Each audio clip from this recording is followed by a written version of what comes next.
Hello बच्चों, मेरी आवाज आ रही है? क्या क्या मेरी मेरी आवाज आवाज आ आ रही रही है?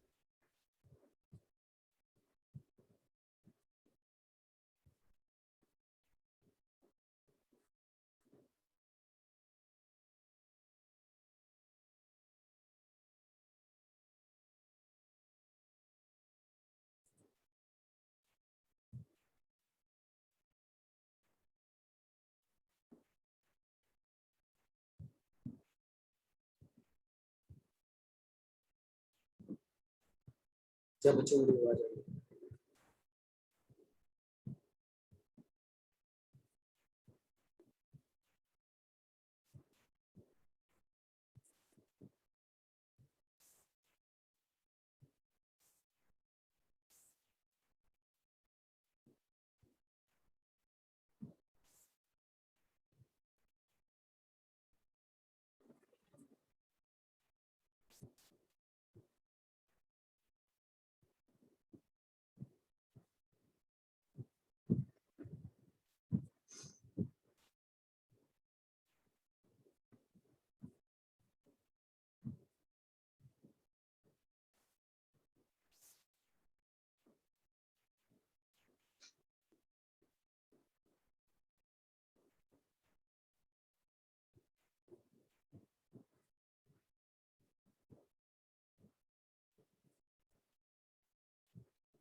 गुड मॉर्निंग बेटा, सभी को गुड मॉर्निंग। क्या मेरी आवाज आ रही है आप लोगों को?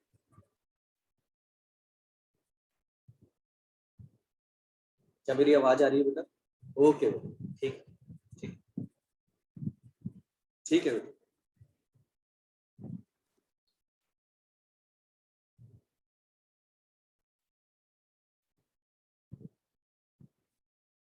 गुड मॉर्निंग भाई, सभी को गुड मॉर्निंग।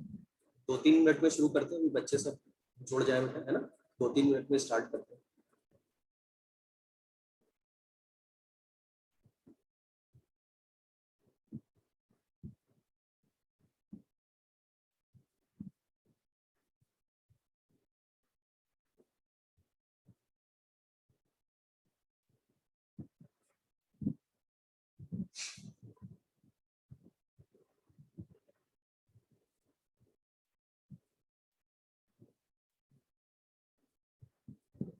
हाँ बेटा, आज ग्राफ बताऊंगा।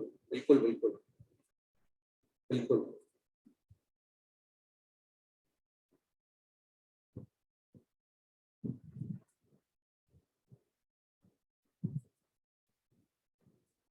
हाँ प्रिंस, होमवर्क वही हम लोग 11 पे स्टार्ट करेंगे, 11 o'clock पे स्टार्ट करेंगे। पहले मैं थोड़ी थोड़ी सी बता दूंगा, उसके बाद हम लोग शुरू करेंगे। पहले रेस, और कल जो बच्चे डू योर सेल्फ के कुछ कह रहे थे, उसके बाद फिर बाकी। पहले रेस डिस्कस करूंगा।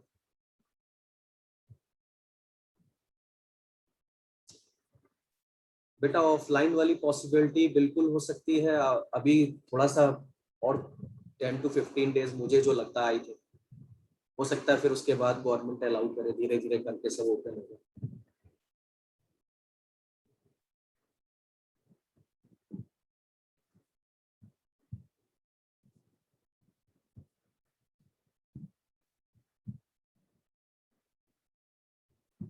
बेटा अभी तो ये कंफर्म नहीं है, कब तक एकदम कंफर्म कहाँ से होगी हम लोग, ये तो गवर्नमेंट पर डिपेंड करेगा। धीरे धीरे करके सब ओपन करेंगे, उसके बाद तो। मगर कोई भी ऑफिशियल नोटिस होगी वो आपके अकाउंट पर आएगी अलग की तरफ से।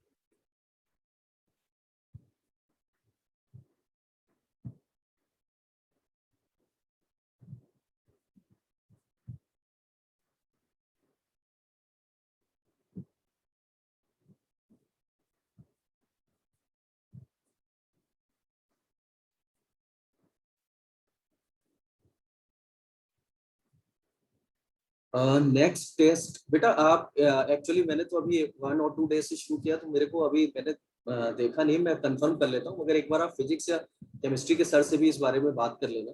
कंफर्म डेट आपको बता देंगे वो। टेस्ट की डेट ऑन 30th। हो सकता है, मैं आपको कंफर्म करके बताता हूँ, मगर एक बार आप कोशिश करें फिजिक्स या केमिस्ट्री के सर से भी कंफर्म कर लेना बेटा एक बार, है ना। गुड मॉर्निंग भाई सभी को, गुड मॉर्निंग। थोड़ा सा और 2 मिनट और रुक जाते हैं, अभी बच्चे आ ही रहे, फिर शुरू करते हैं। हाँ अच्छा, थोड़ा स्लो तो ठीक है, मगर बेटा धीरे धीरे एक ही, जब रिपीट होंगी ना चीजें, तो एक बार समझने के बाद थोड़ा सा स्पीड हमें इसलिए लेनी होती है, क्योंकि अदरवाइज आपका जो सिलेबस है वो भी अपन को बाइंड अप करना होगा। बाइंड अप करने का सेंस कि आपके पास जो जो चीजें हैं वो हम लोग करते चल रहे हैं, मगर उसको कोशिश करें बहुत ध्यान से अटेंटिव होकर एकदम सुने, और उसके बाद जब मैं उस हैंडआउट को भेजता हूँ तो उसको एक बार रिवाइज जरूर करें, और क्वेश्चंस को कॉपी पे करके खुद से जरूर देखें कि क्या मैं ये कर पा रहा हूँ या नहीं। और फिर जो थोड़ा बहुत डाउट है तो वो आप चाहे तो डाउट क्लास जहाँ पर भी आप ले रहे हो, जिस पर भी आप बैच में हैं, उनसे कंफर्म कर सकते हैं, मेरे थ्रू कंफर्म कर सकते हैं, मगर कोशिश ये करें कि खुद से जरूर लगाएं क्वेश्चंस को, है ना बेटा। क्वेश्चंस करने बहुत जरूरी है। मैथ्स के लिए कोई बुक बेटा अभी तो मैं बिल्कुल आपको सजेस्ट नहीं करूंगा, और मैं क्या कोई भी अभी सजेस्ट नहीं करेगा। पहले कम से कम सीट में ही जितनी प्रॉब्लम्स है एटलीस्ट 2 टाइम्स तो कम से कम करना बनता है ना, उसके बाद। ठीक है।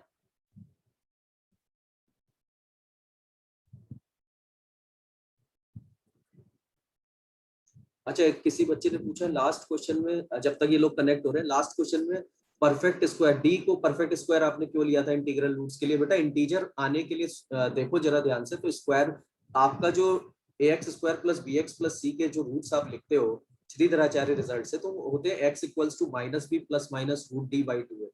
तो स्क्वायर रूट ऑफ डी को जब तक आप सिंप्लीफाई नहीं करोगे तब तक तो ये इंटीजर नहीं बनेगा ना। मान लो डी के अंदर 5 आ गया और बी की वैल्यू 1 है, तो -1 प्लस माइनस रूट 5 बाई ए की वैल्यू सपोज 1 है, तो बाई 2, तो ये इंटीजर नहीं हुआ। इंटीजर करने के लिए डी का परफेक्ट स्क्वायर होना जरूरी है ना। डी के आपका जो मैंने बोला इंटीग्रल रूट्स आपको चाहिए, तो डी के लिए आपको करना होगा परफेक्ट स्क्वायर, अदरवाइज वो चीज बाहर कभी आएगी नहीं और आप उसको कभी इंटीजर बना नहीं पाओगे, इसलिए किया था बेटा ऐसा, है ना। चलो क्या हम लोग अब स्टार्ट कर लेते हैं, लगभग हो गया है अपना टाइम, तो देखते हैं भाई।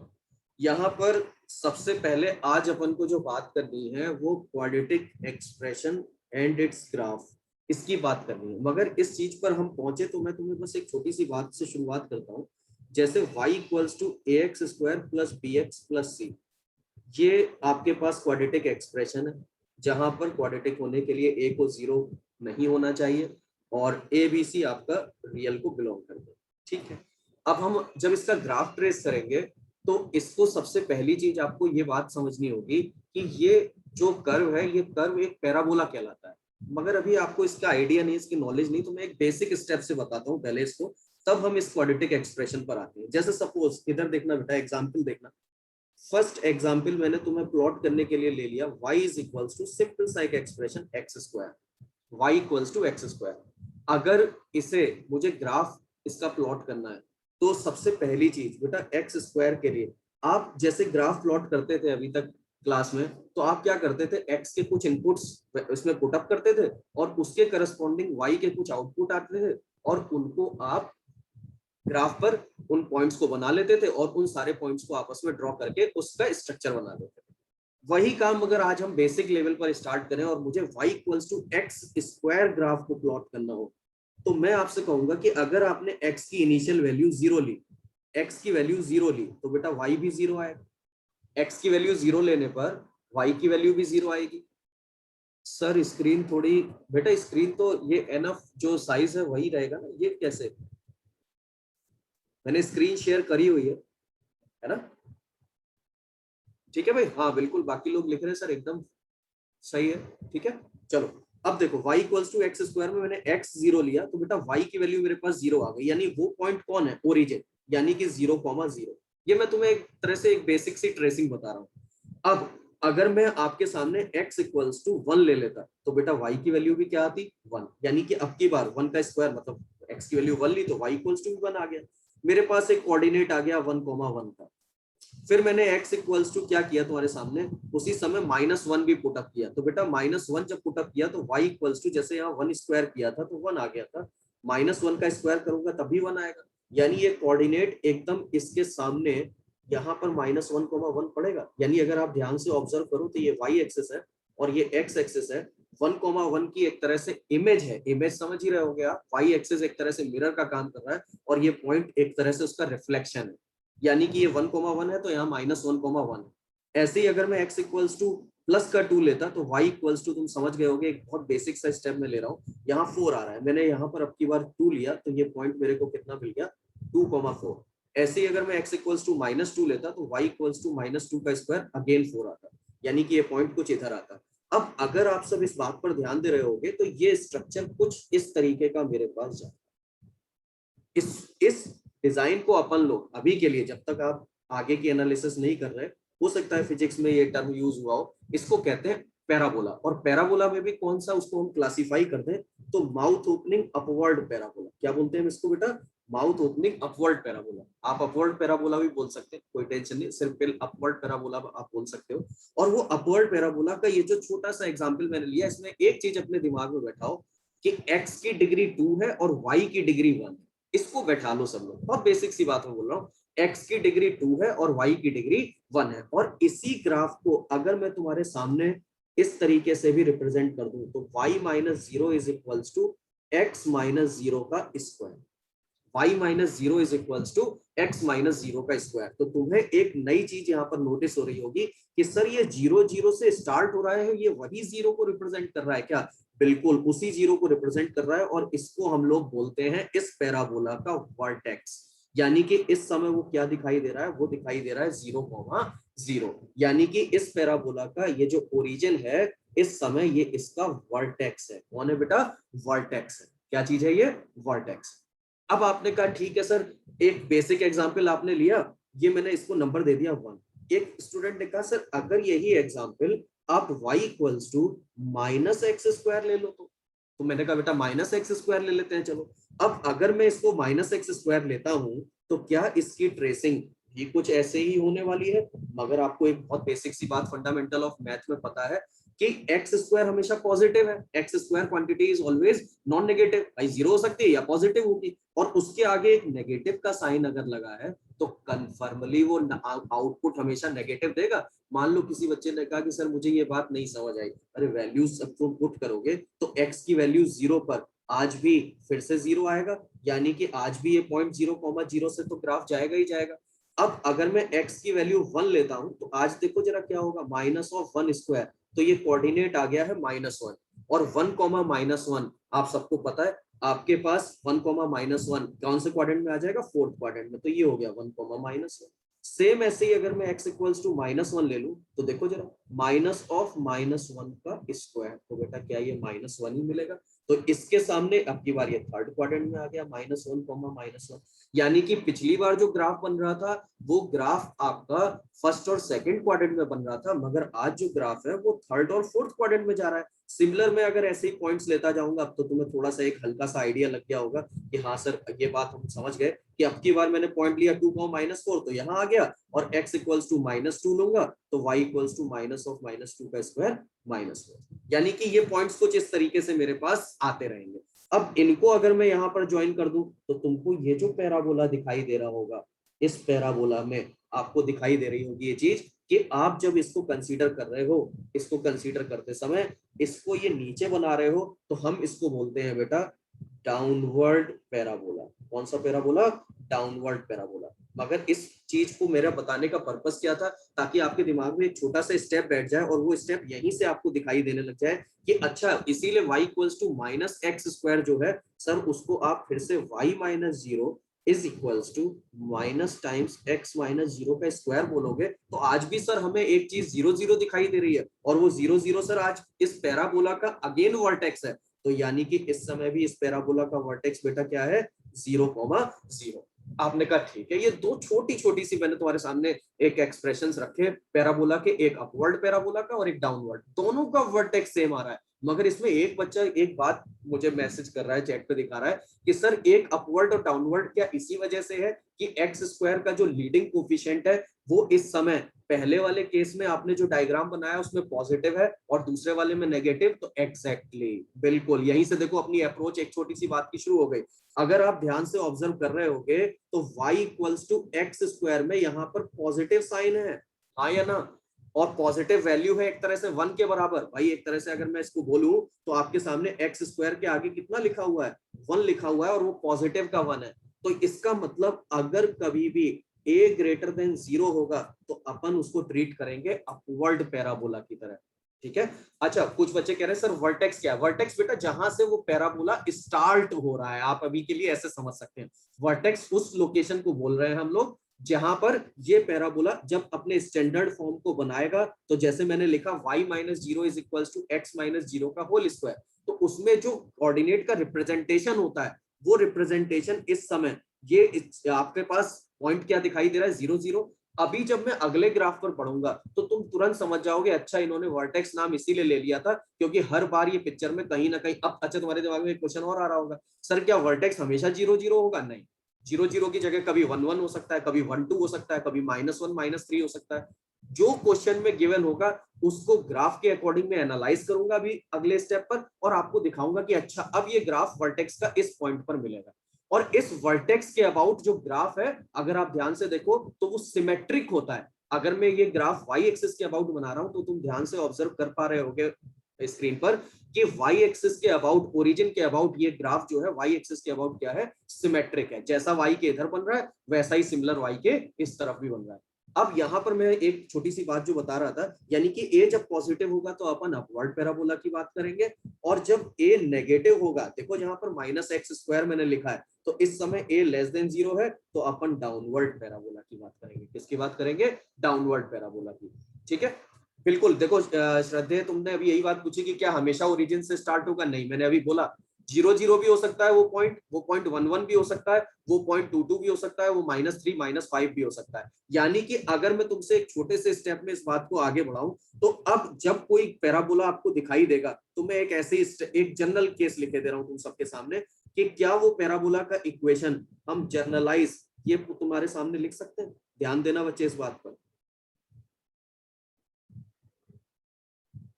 और यहां जो कांस्टेंट आता है उसका जनरल रिप्रेजेंटेशन अपन लोग करते समय 4a ट्रीट करते हैं। अदरवाइज अभी तुम थोड़ी देर के लिए इसको कैपिटल ए समझ लो, इसको कैपिटल ए समझ लो। अब मैं तुम सबसे पूछ रहा हूं चैट बॉक्स में जल्दी से मुझे बताओ, अगर ये दिखाई देगा कर्व आज के बाद तुम्हें कभी भी मैथ में फिजिक्स में, तो क्या तुम इसे आइडेंटिफाई करोगे कि ये पैराबोला है? जल्दी से मुझे चैट बॉक्स में बताओ। 4a हटा दो बेटा, उसको अभी हटा दो, वो तो आगे की चीज है। यस सर ठीक है, कोई टेंशन नहीं। जल्दी से मुझे इसका वर्टेक्स अपनी चैट बॉक्स में लिख के बता दो अगर ये जनरल पैराबोला होता तो। एच कॉमा के, गुड गुड गुड। किसी विभव आपने 0 0 क्यों लिखा है? कुछ बच्चे के कॉमा एच लिख रहे हैं। ना ना ना, ध्यान से पहले एक्स कोऑर्डिनेट भूलना नहीं है। मैं देखो अब 10 मिनट से यही बात आपको एक्सप्लेन कर रहा हूं, ध्यान से, जल्दीबाजी नहीं। एच कॉमा के, एक्स कोऑर्डिनेट को पहले, तो अगर इसके वर्टेक्स की बात करें तो ये एच कॉमा के बनेगा। अब तुम्हारे दिमाग में एक क्वेश्चन है, मुझे मालूम है कि सर ये अपवर्ड और डाउनवर्ड इसी से हो जाएगा ना कि अगर ए का साइन पॉजिटिव है तो अपन अपवर्ड पैराबोला बोलेंगे उसको। मैं कहूंगा बिल्कुल सही बात। और अगर a लेस देन 0 है तो अपन सर इसको डाउनवर्ड पैराबोला बोलेंगे। बिल्कुल। अब तुम्हारे दिमाग में दूसरा क्वेश्चन क्या आ रहा है मुझे मालूम है, सर ये बनेगा कहां? सर ये बनेगा कहां? कितने लोग ऐसे हैं जो ये बात समझ रहे हैं कि depends on the values of H comma के। एच कॉमा के अगर आपके पास 0 0 दिया होगा तो ओरिजिन पर, अगर एच कॉमा के 1 2 दिया होगा तो मैं 1 2 पर ले जाकर इस ग्राफ को प्लॉट कर दूंगा। अगर मेरे पास 2 3 दिया होगा तो मैं 2 3 पर ले जाकर बता दूंगा। क्या आपको छोटी सी ये बातें समझ आई अभी तक जो मैंने बोली? चैट बॉक्स में मुझे बताएं, क्या इतनी बात अभी आपको क्लियर है? ठीक है, बिल्कुल बिल्कुल बिल्कुल, देख लिया मैंने। ठीक है भाई, इतनी बात आपको क्लियर है। अब बेटा अब आते हैं हम अपने एक्चुअल रिप्रेजेंटेशन पर। अगर मैं सीधे यहाँ करता ना इस बात को तो तुम में से सब लोग सोचते सर ये क्या चीज थी, क्या हुआ, ये वर्टेक्स कहाँ से आ गया, ये क्या रिप्रेजेंटेशन था। तो अब हम अपने ग्राफ पर आते हैं। अब तुमने जैसे ये देखा तो तुम्हारे दिमाग में एक चीज स्ट्राइक करने लगेगी कि सर यहाँ पर तो एक्स स्क्वायर के अलावा आपने एक्स का लीनियर टर्म भी रख दिया है, सर हम कैसे कर पाएंगे इसको? तो बेटा हम यहाँ पर क्या करने वाले हैं, हम उसको उसी फॉर्मेट में कन्वर्ट करने वाले हैं through perfect squaring. Through perfect squaring. अब ये बात तुम कैसे देखोगे, देखो मैं तुम्हें समझाऊं। अगर यहाँ पर मैं इसको y इक्वल्स टू, तुम सबके सामने a को कॉमन टेकअप कर लूं, परफेक्ट स्क्वायरिंग करने के लिए मैंने एक्स स्क्वायर का कोफिशिएंट 1 कर लिया है, तो क्या मैं इस चीज को x square plus b by a x plus c by a लिख सकता हूँ? मैंने कॉमन ले लिया। अब जब कॉमन ले लिया तो आपने कहा कि sir y equals to a और इसका आप परफेक्ट स्क्वायर करना चाहते हो, तो भाई फंडामेंटल ऑफ मैथ में आप सबको परफेक्ट स्क्वायर आता होगा, तो मैं इसको क्या लिख सकता हूँ, x plus b by two a का होल स्क्वायर। हाँ या ना, देखो जरा ध्यान से, एक्स स्क्वायर मिलेगा, 2 टाइम्स करूंगा तो बी बाई ए एक्स आएगा, मगर extra b square by 4 a square भी आएगा, तो जिसको काउंटर बैलेंस करूंगा b square upon 4 a square से, और प्लस भाई सी बाई ए चल रहा है उसको एज इट इज लिख दूंगा। क्या ये बात समझ में आती है आप सभी को? क्या ये बात आप सभी को समझ में आती है कि मैंने यहाँ पर क्या करा, सबसे पहले a को कॉमन टेकअप किया, एक्स स्क्वायर को, हाँ फिर रिपीट कर देता हूँ, ध्यान से सुन लो सभी लोग। मैंने सबसे पहले a कॉमन क्यों टेकअप करा, ताकि मैं इसकी परफेक्ट स्क्वायरिंग करने वाला था। तुम कहोगे सर कर क्यों रहे हो, तो मैं ऐसा स्टैंडर्ड फॉर्म बनाना चाहता हूँ जो मैं तुम्हें अभी समझाते हुए लेके आ रहा हूँ, इस वजह से मैं ये काम कर रहा हूँ। ठीक है, तो मैंने आपके सामने क्या करा, a को कॉमन ले लिया, कॉमन लेकर अब मैंने इस टर्म की परफेक्ट स्क्वायरिंग जब करते हैं तो इस टर्म का हाफ कर देते हैं और जो साइन होता है वो लगा देते हैं और स्क्वायरिंग कर देते हैं। स्क्वायरिंग जब करी तो बेटा एक्स्ट्रा आएगा B square upon 4 a square, तो इसको काउंटर बैलेंस किया, माइनस कर दिया B square upon 4 a square से, और सी बाई एक्स जो चल रहा था वो एज इट इज है। अब आप ध्यान से ऑब्जर्व करो तो a times x plus b by two है, चलो ब्रैकेट लगा रहने देते हैं, b बाई टू ए का होल स्क्वायर, और इसमें अगर मैं 4 ए स्क्वायर को कॉमन ले लूं तो यहाँ पर आपके पास, और ब्रैकेट का प्रॉपरली यूज करना, बी स्क्वायर माइनस 4ac हो जाएगा। बोलो बच्चे क्या ये लाइन सही है, आपको दिखाई दे रही है ये स्टेप? भाई मैंने माइनस कॉमन टेकअप कर लिया है, बी और सी वाले जो आगे के ये दोनों पार्ट है, इन दोनों में मैंने नेगेटिव साइन कॉमन ले लिया है और एलसीएम ले लिया है 4a स्क्वायर का, तो ये बन गया ये। अब इस रिजल्ट को अगर आप ऑब्जर्व करें तो ये रिजल्ट अंदर अपने ए से मल्टीप्लाई कर रहा हूं, तो a times x plus b by two a का whole square minus a times, यहां पर अगर आप देखो तो बी स्क्वायर माइनस 4ac कुछ और नहीं होता, डिस्क्रिमिनांट होता है, डिवाइडेड बाई 4a स्क्वायर, और इस 4a स्क्वायर में ये a से एक कैंसिल हो गया, और अगर मैं इस माइनस डी बाई 4a को लेफ्ट साइड ट्रांसफर कर दूं तो y plus d by 4a is equals to a times x plus b by 2a का होल स्क्वायर। क्या तुम लोगों को ये दिखाई दिया? और अब मैं शायद तुम सभी से पूछ लूं तो जितने बैठे हो तो वो लोग, सभी लोग एक चीज ध्यान से देखोगे कि सर अभी यही चीज, क्या मेरी आवाज नहीं आ रही है? कुछ लोग लिख रहे हैं नो साउंड, क्या ऐसा है क्या? सतीश ने तो परफेक्टली लिख दिया है और आ रही है।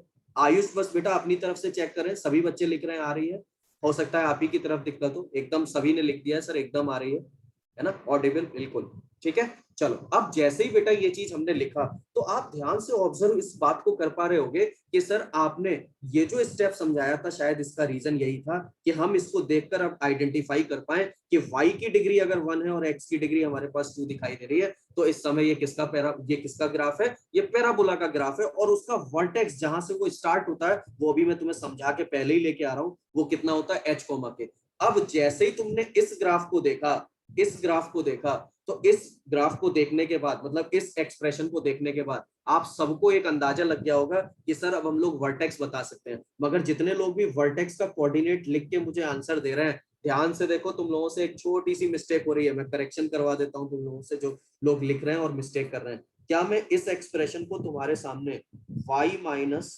माइनस डी बाई 4a अपने स्टैंडर्ड फॉर्म में दिखाने के लिए a times x minus minus b by two a का होल स्क्वायर नहीं लिखूंगा? शायद तुम लोगों ने ध्यान नहीं दिया। किस बात पर? यहाँ नेगेटिव साइन था, यहाँ कौन सा साइन था? नेगेटिव। ध्यान से देखो यहाँ कौन सा साइन है स्टैंडर्ड केस के लिए? नेगेटिव। कौन सा साइन है स्टैंडर्ड के लिए? नेगेटिव। तो स्टैंडर्ड के लिए जब नेगेटिव साइन है तो यहाँ तो बेटा कैसा साइन आया है? प्लस। तो मैंने क्या करा, इसको बैलेंस करने के लिए एक बार माइनस लगाया, एक बार माइनस लगाया, तो नेगेटिव और नेगेटिव मिलके क्या हो जाता है? पॉजिटिव। नेगेटिव और नेगेटिव मिलके क्या हो जाता है? पॉजिटिव। तो इसके बिहाफ पर अब आप सभी मुझे वर्टेक्स एकदम सही लिख के भेज रहे हैं, एकदम ठीक है, तब ये हो जाएगा minus b by two a और माइनस डी बाई 4a। अब हमारी यहां से एनालिसिस आगे स्टार्ट होगी। और देखो फिर कुछ लोग उल्टा लिख रहे हैं, पहले माइनस डी बाई 4a लिख रहे हैं युवराज, और फिर माइनस b/2a लिख रहे हैं, नहीं, पहले x कोऑर्डिनेट रिटेन करो ना, दिमाग में बैठाया करो ये छोटे छोटे स्टेप, है ना, कोई दिक्कत नहीं बेटा, ये आपको बस ध्यान रखनी है ये बात है ना। माइनस b/2a पहले, मतलब x कोऑर्डिनेट पहले लिखूंगा मैं और उसके बाद y कोऑर्डिनेट के लिए लिखूंगा। अब ये जो काम मैंने तुम्हें समझाया, इसकी जरूरत हमें बहुत ज्यादा, मतलब ऐसा नहीं है, ये बातें आप आगे चल के 11th में ये टॉपिक पढ़ेंगे पैराबोला, वहां ये सब बहुत ब्रीफ आपके पास डीप में आएंगी सारी बातें और आप तुरंत समझ जाएंगे। मगर अभी क्वाड्रेटिक के लिए अपन को कौन सी चीज ध्यान रखनी है हमेशा के लिए, किसी भी बच्चे को ये मिस नहीं होना चाहिए कि क्वाड्रेटिक इक्वेशन का जो एक्सप्रेशन है अगर उसको बनाया जाए तो वो अपवर्ड पैराबोला और डाउनवर्ड पैराबोला बनता है। अपवर्ड तब बनता है जब लीडिंग कोफिशिएंट a की वैल्यू ग्रेटर देन 0 हो, मतलब पॉजिटिव हो, और डाउनवर्ड पैराबोला तब बनता है जब a की वैल्यू लेस देन 0 हो। और तीसरी सबसे इंपॉर्टेंट बात, किसी भी क्वाड्रेटिक एक्सप्रेशन का जो आपके पास वर्टेक्स है वो माइनस b/2a और माइनस d/4a के फॉर्म में ही होगा। इतनी बात आपको ध्यान रखनी है। कई बार हम लोग ये जो डिराइवेशन है वो नहीं यूज करते, मगर मैंने तुम्हें बता के केवल इसलिए बता दिया कि आप कम से कम एटलीस्ट बात को बस समझ लें, वरना हमें केवल जरूरत है इस समय अभी के लिए केवल इस वर्टेक्स की, ठीक है। तो आप इस बात को ध्यान देंगे कि वर्टेक्स जो किसी भी क्वाड्रेटिक एक्सप्रेशन का है वो ये होता है। दो डिजाइनें बन सकती हैं, बार बार रिपीट कर रहा हूं, अपवर्ड और डाउनवर्ड। और अपवर्ड बनेगा जब लीडिंग कोएफिशिएंट a की वैल्यू पॉजिटिव हो, डाउनवर्ड बनेगा जब नेगेटिव हो। अब हम शुरू करते हैं अपने एनालिसिस को। अब जब आप ये चीज पढ़ते थे तो मैं आपको कुछ बातें और बताऊं। जैसे जब ये पढ़ते थे तो अपने पास ग्राफ का जो एक्सप्रेशन है वो है ax² + bx + c। तो आपने अभी तक जो एनालिसिस पढ़ी है उस एनालिसिस में क्या चीज पढ़ा है इस पर ध्यान देना, मेरी बात पर ध्यान देना। आपने पढ़ा कि कोई भी क्वाड्रेटिक इक्वेशन जो है, क्वाड्रेटिक इक्वेशन, वो आपके दो रूट प्रोवाइड करेगा, डिस्टिंक्ट रूट, या फिर दो सेम रूट, या फिर आपके इमेजिनरी रूट। यानी कि आपके पास तीन केसेस होते हैं हर एक के लिए, या फिर यानी कि आपके पास हमेशा कितने केस होते हैं? तीन। तो मैं अगर इस ग्राफ की एनालिसिस तुम्हें बताना चाह रहा हूं तो बेटा आप लोग ध्यान से इस बात को ऑब्जर्व करो कि इस केस में अपन दो केसेस पहले पहले लेके चलें। जैसे केस 1 एक लिख देता हूं मैं यहाँ, केस 2, और एक मैं लिख देता हूं यहाँ पर केस 3। केस 1 हमारा किस बात पर डिपेंड करेगा? जब सर आपने d > 0 लिया है। मैं इसको भी साइड में ही लिखता हूँ। केस 1 डिपेंड करेगा जब d > 0 लिया है। तो बेटा एक बात बताओ, अगर d > 0 लिया है तो 100% है दो डिस्टिंक्ट रियल रूट मिलते हैं आपको। कितने डिस्टिंक्ट रियल रूट मिलते हैं? दो डिस्टिंक्ट रियल रूट। और दो डिस्टिंक्ट रियल रूट मिलते हैं तो मैं इसका ग्राफ अगर आपके सामने प्लॉट करके दिखाऊं आपको, तो ये ग्राफ कुछ इस पैटर्न का आपको दिखाई देगा, हाँ या ना? इस पैटर्न का। अब आप ही में से एक बच्चा कहेगा सर दो डिस्टिंक्ट रियल रूट, ये अल्फा बीटा की बात कर रहे हो आप? मैं कहूंगा बिल्कुल, क्योंकि दोनों अलग अलग है। अब ये ग्राफ तो आपने सर तब बनाया ना जब a > 0 है, हाँ या ना? अपवर्ड पैराबोला बना दिया। इट मींस आप मान के चल रहे हो कि लीडिंग कोएफिशिएंट आपका कैसा है? पॉजिटिव है। कैसा है? पॉजिटिव है। और जब आप a < 0 लोगे तो यही केस में क्या मेरे को ये ग्राफ बनाना चाहिए? देखना जरा, पहले बेटा देख लो, पहले बहुत बातों को ध्यान से सुन लो। बात स्क्रीन पर नजर रखो और मेरी बात को बहुत ध्यान से सुनो, ठीक है। तो यहाँ पर सबसे पहली चीज, इस क्वाड्रेटिक एक्सप्रेशन में हमको दो बातों का ध्यान रखना है। क्या चीज? कि पहली स्टेप, अगर हमारा डिस्क्रिमिनेंट ग्रेटर देन 0 है, अगर डिस्क्रिमिनेंट ग्रेटर देन 0 है तो अपने दो रियल रूट आ सकते हैं।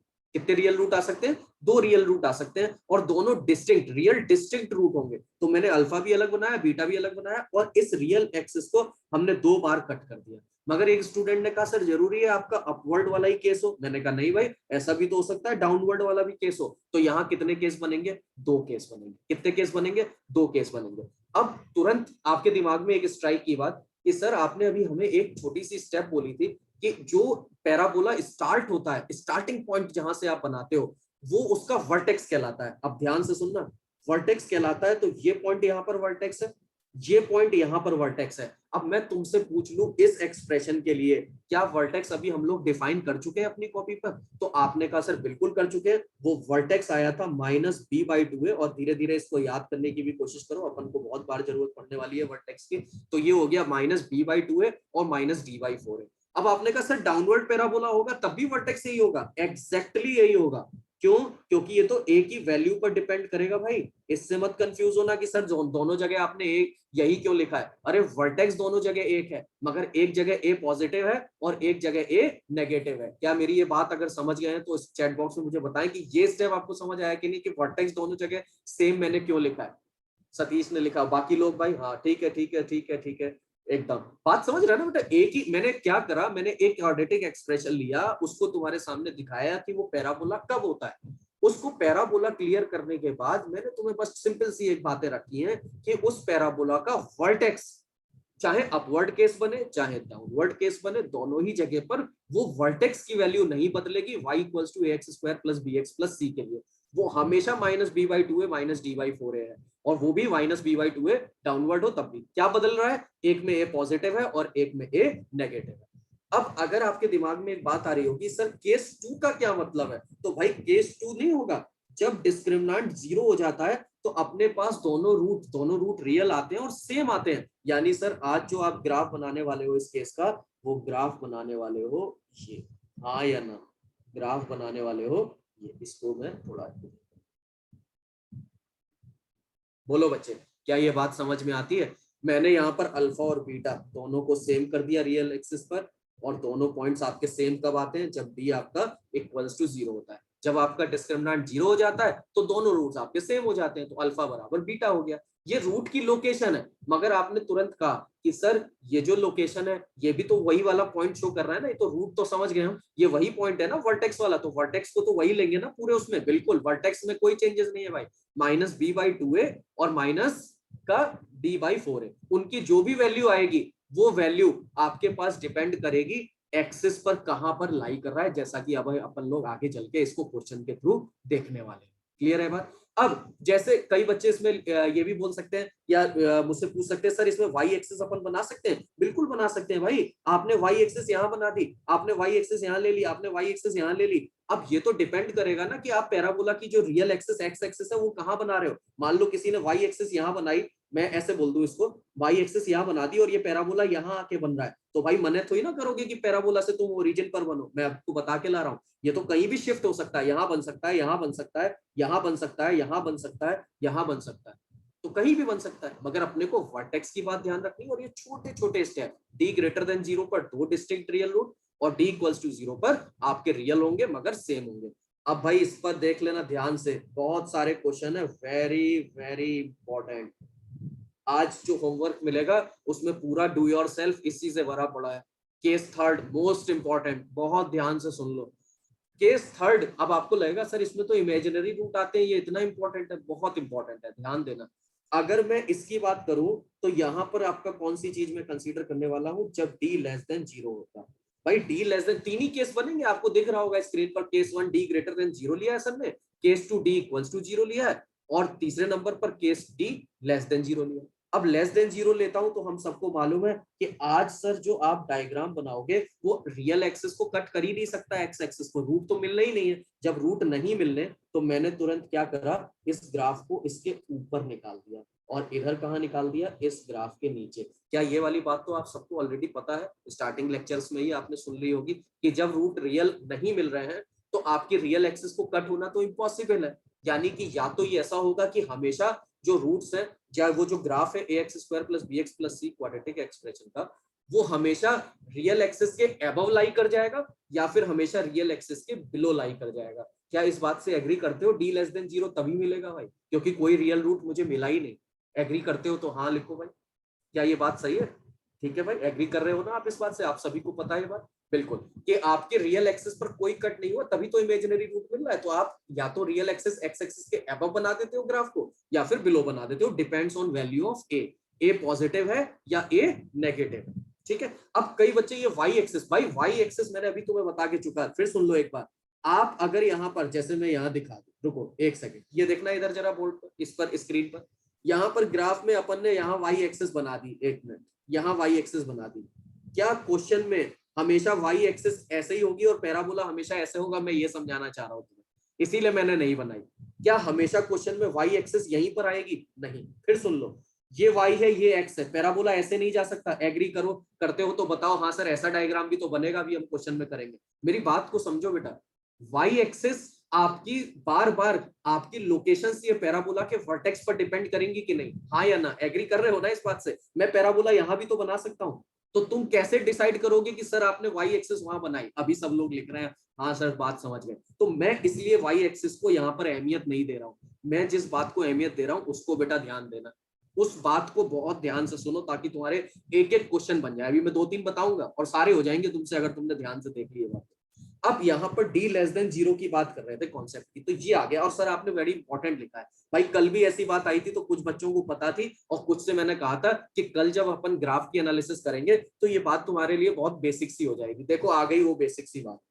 अगर ये एक्स एक्सिस है, ध्यान देना भाई, अगर ये रियल एक्सिस आपकी एक्स एक्सिस है तो ये एक्स एक्सिस के एबव लाई कर रहा है, एबव लाई कर रहा है तो हमेशा वाई एक्सिस इसके अपवर्ड में रही होगी, मतलब वाई एक्सिस का अपवर्ड हिस्सा है, यानी कि वाई की वैल्यूज हमेशा पॉजिटिव रही होंगी, यानी कि ये जो ग्राफ है ये हमेशा कैसी वैल्यू रिटर्न करेगा? वाई की पॉजिटिव। क्या इस बात को एग्री करते हैं सभी? मुझे चैट बॉक्स में बताएं क्या ये वाली बात आपको समझ में आई कि वाई इस केस में हमेशा पॉजिटिव होगा क्योंकि ये एक्स एक्सिस का एबव पार्ट है, हाँ या ना? बिल्कुल, ये बेसिक सी बातें हैं, मैं पूछ ले रहा हूँ बस इसलिए ताकि आप इन बातों को एकदम ब्रेन में बैठा लें। कई बच्चे इनसे भी कंफ्यूज होते हैं भाई। बाकी ये वाली बात सही है कि नहीं? ये एक्स एक्सिस के अबव हिस्सा है, मैं ऐसे ही तुम्हारे सामने पूछूं, ये एक्स है ये वाई है, अगर एक्स एक्सिस के अबव कोई ग्राफ बना हुआ है, एक्स एक्सिस के अबव कोई ग्राफ बना हुआ है तो वो हमेशा पॉजिटिव की कैटेगरी में जाएगा कि नहीं, हाँ या ना? ये सारे ग्राफ देखो ऐसे ही बना बना के तुम्हें दिखा रहा हूँ, ये सारे ग्राफ पॉजिटिव वाई पे जा रहे हैं कि नहीं, यानी हमेशा वाई की वैल्यू पॉजिटिव दे रहे हैं कि नहीं, क्योंकि बेटा ये पॉजिटिव वाई एक्सिस है। कौन सा एक्सिस है? पॉजिटिव वाई एक्सिस, तो हमेशा प्लस की वैल्यूज देंगे। ठीक है भाई, एकदम बढ़िया, ठीक है आपने लिख दिया, मैंने देख लिया। अब यहां पर आपको ये बात कंफर्म हो गई कि ये जो क्वाड्रेटिक एक्सप्रेशन है, मैं लिख भी देता हूं, यही मेरे काम की बात है कि कोई भी quadratic expression ax square plus bx plus c अगर क्वेश्चन में पॉजिटिव दिया हुआ है, अगर क्वेश्चन में पॉजिटिव दिया हुआ है, मैं इसको थोड़ा सा इधर ही कर दूं, अगर क्वेश्चन में पॉजिटिव दिया हुआ है तो शर्त ये होगी जिसको अपन को क्वेश्चन करते समय यूटिलाइज करना है, शर्त ये होगी कि आपके पास डिस्क्रिमिनेंट लेस देन जीरो होना चाहिए और साथ में एंड मतलब इंटरसेक्शन ए की value must be greater than zero होनी चाहिए। क्या एग्री करते हो? मोस्ट इंपॉर्टेंट कंडीशन जिसको हमें क्वेश्चन में अप्लाई करना है। बेटा कल यही अप्लाई हो रही थी, वो जो क्वेश्चन अपन लोग कर रहे थे तो मैंने तुम्हें तरीका बताया था इमेजिनरी वाला, और कुछ लोग कह रहे थे हाँ सर हमको ये बात पता है। डी लेस देन जीरो क्यों? क्योंकि आपके इमेजिनरी रूट है तो अपवर्ड और डाउनवर्ड दो ही केस होंगे। और ए पॉजिटिव क्यों? क्योंकि अपवर्ड केस ले रहे हो तभी पॉजिटिव मिलेगा वैल्यू, तो इसलिए ए ग्रेटर देन जीरो और simultaneously D less than zero होना ही चाहिए। क्लियर है बात? हाँ एबीसी तो बेटा एबीसी तो रियल चल ही रहे है ना, एबीसी की तो बात रियल पर हो ही रही है ना। यहाँ मैंने स्टार्टिंग में लिखा भी था, अगर आपने ध्यान दिया, ये लिखा है जो भी बच्चा ये बात पूछ रहा है, ये देखो ये मैंने स्टार्टिंग जहां से करी है वहीं पर मेंशन किया। ठीक है, तो ये वाली जो बात मैं लिख रहा था ये इसके बेसिस पर है। अब जल्दी से मुझे चैट बॉक्स में बताओ, अगर मैं तुमसे कह दूं एक्स एक्सिस के बिलो ग्राफ आ रहा है, एक्स एक्सिस के बिलो आ रहा है, तो 100% क्या ये बात एग्री करते हो कि ax square plus bx plus c जो कि अपना y के बराबर है उसकी वैल्यू हमेशा नेगेटिव होगी, हाँ या ना? उसकी वैल्यू हमेशा नेगेटिव होगी। बिल्कुल बिल्कुल देख लिया मैंने, एकदम एकदम। अब कल की बात को अगर मैं पूरा कर दूं तो आज इस एक्सप्रेशन के लिए अगर मुझे क्वेश्चन करने होंगे जैसा कि मैं करने वाला हूं तो मैं क्या लगाऊंगा? ए लेस देन जीरो और साथ में डिस्क्रिमिनेंट का तो लेस देन जीरो होना कंपलसरी है। क्या मेरी बातें आपको समझ में आ गई हैं? तो अब आपने, कई लोग 101% और क्लियर लिख रहे हैं, बहुत ही अच्छी बात है। बाकी लोग भी इसको बात को ध्यान से समझ लें कि जब भी तीसरे केस की एनालिसिस होगी तो उस केस में आपको ये छोटे से 2 स्टेप हमेशा अपने दिमाग में रखने हैं। अब अच्छा एक छोटी सी बात का मुझे जवाब भी देना, वर्टेक्स मैंने कहीं लिखा नहीं अभी, मगर मैं फिर से आपको रिपीट कर रहा हूं, वर्टेक्स की लोकेशन हर जगह अभी भी -b/2a और -d/4a ही है।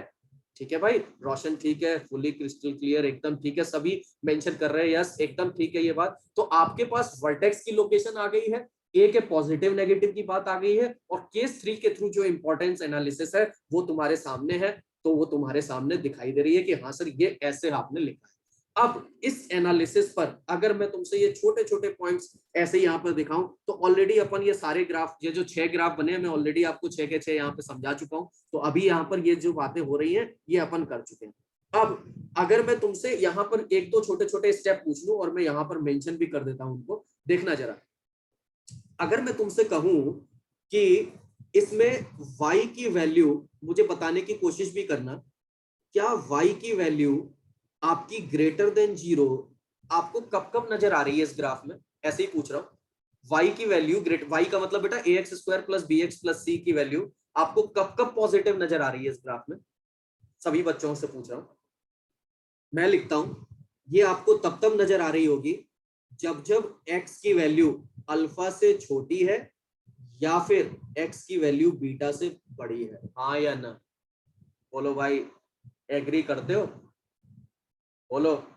बिल्कुल बिल्कुल बिल्कुल, बीटा टू इंफिनिटी, एकदम वही बात है बेटा, एकदम सही। माइनस इंफिनिटी से अल्फा पर y पॉजिटिव दिख रहा है और बीटा से इंफिनिटी पर y पॉजिटिव दिख रहा है।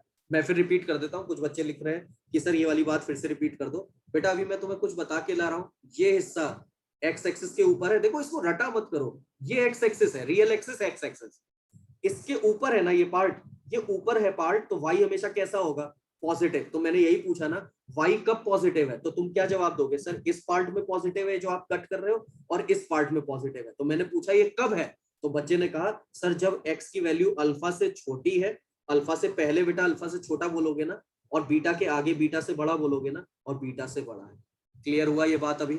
अब अगर मैं तुमसे यहीं पर जल्दी से मुझे अब बताना, जो लोग ये बात दोबारा सुन के समझ गए, y की वैल्यू 0 कब बताओगे? बिल्कुल, बाकी लोग लिख रहे हैं परफेक्ट, यस समझ में आ गया हमको, एकदम ठीक है। y 0 बता दो जल्दी से चैट बॉक्स में, हाँ फटाफट। अल्फा और बीटा पर, एकदम बढ़िया मुजम्मिल, एकदम ठीक है।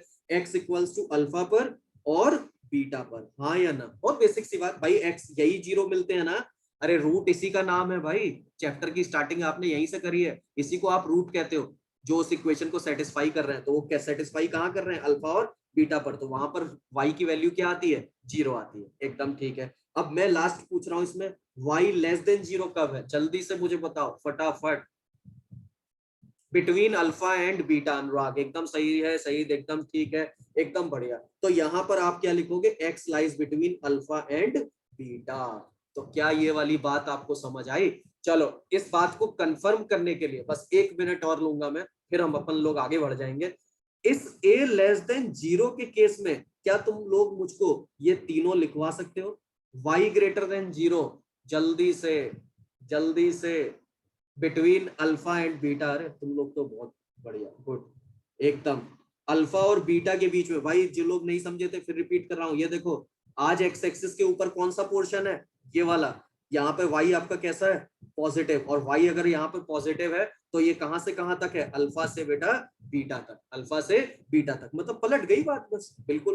तो y इक्वल्स टू 0, ये तो एकदम सेम है, x बराबर अल्फा और बीटा पर, और y लेस देन 0, तो आज आंसर क्या हो जाएगा, x लेस देन अल्फा और x ग्रेटर देन बीटा।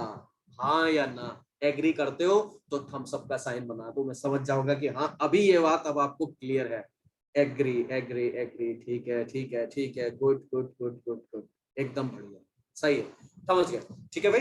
अब ये बात आपके क्लियरली मेंशन हो गई होगी कि सर किसको आप पॉजिटिव और किसको आप नेगेटिव यहाँ पर कह रहे हैं, ठीक है। अब यहाँ पर जो बातें मैंने आपको ये जो 6 ग्राफ बताए और ये जो एनालिसिस बताई, ये अब आपको क्लियर है। अब आप यहाँ पर देखोगे तो मैंने इंपॉर्टेंट नोट करके कुछ पॉइंट्स लिखे हुए हैं, तो ये जो पॉइंट है ये भी मैंने अभी तुम्हें डिस्कस कर दिया, अगर तुम ध्यान से देखो, मैं थोड़ा सा इसको लार्ज कर दूं, ध्यान से देखो, तो पहला पॉइंट अभी मैं तुम्हें बता के समझा के ला रहा हूं कि अगर कोई क्वाड्रेटिक एक्सप्रेशन हमेशा पॉजिटिव दिया है और x की वैल्यू रियल है, तो आपके पास ये तभी पॉसिबल होगी जब a greater than 0 and d less than 0 होगा। अभी मैंने समझाया ये और ये, हाँ या ना? तो ये बात मैं आपको आराम से बता चुका हूं, तो ये स्टेप भी सही है। और same quadratic expression less than 0 कब होगा, जब a लेस देन 0 और d लेस देन 0 होगा। तो फर्स्ट और सेकंड पॉइंट तो ऑलरेडी अपने को क्लियर है। कितने ऐसे बच्चे हैं जो थर्ड और फोर्थ में मेरे को डिफरेंस बता पाएंगे, फर्स्ट और सेकंड से डिफरेंस किस बात का है? चैट बॉक्स में जल्दी से बताएं, चैट बॉक्स में जल्दी से मुझे बताएं कि थर्ड और फोर्थ जो पॉइंट सर आपने लिखा है नोट में, वहां पर और फर्स्ट और सेकंड में क्या डिफरेंस है? सर कई बच्चे तो कहेंगे सर हमें तो एक ही दिखाई दे रहा है, आपको कैसे ये अलग दिखाई दे रहा है? बिल्कुल इक्वालिटी का, एकदम एकदम एकदम ठीक है, देख लिया मैंने, बिल्कुल d इक्वल्स टू 0 इक्वालिटी का। बेटा यहाँ ध्यान से देख लेना, ये देखो कई बच्चे क्या करते हैं, पहला दूसरा केस तो वो ध्यान से देख लेते हैं, वहां पेपर में वो धीरे से इक्वालिटी लगा देता है और वो भूल जाते हैं कि सर इक्वालिटी लगा दिया तो क्या होगा। तो भाई तुम थोड़ा सा अपना दिमाग लगाओ, ax square plus b x plus c आज ग्रेटर देन जीरो के साथ में इक्वल टू जीरो है, क्या ये दो केस पॉसिबल नहीं होंगे? एक टच करते हुए जाए और एक ऊपर से निकल जाए, हाँ या ना? ये वाला केस कब लोगे? डी लेस देन जीरो पर। और ये वाला केस कब लोगे? डी इक्वल टू जीरो पर। दोनों को कंबाइंड करोगे तो मेरे शेरों क्या आएगा? डी लेसर इक्वल जीरो, हाँ या ना? क्या मेरी बात समझ गए हो? इसलिए यहाँ पर ये चेंज दिखाई दे रहा है, इसीलिए इसको रेड कलर से हाईलाइट कर दिया गया है। क्या अभी ये बात क्लियर है भाई सभी को कि इसमें दो केस कवर हो गए आपके, इसलिए यहाँ पर डी लेसर इक्वल जीरो हो गया है? ठीक है भाई कार्तिक, एकदम बढ़िया बात है।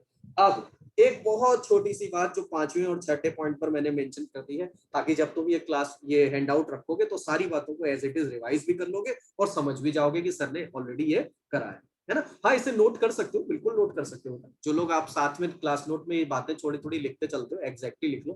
थर्ड और फोर्थ को नितेश कह रहा है एक बार फिर से रिपीट कर दो सर। बिल्कुल कर देता हूँ। ये जो पॉइंट मैंने आपको बोला नितेश, इसमें ध्यान से देखो, यहाँ पर इक्वालिटी में ग्रेटर इक्वल जीरो दोनों आ रहे हैं।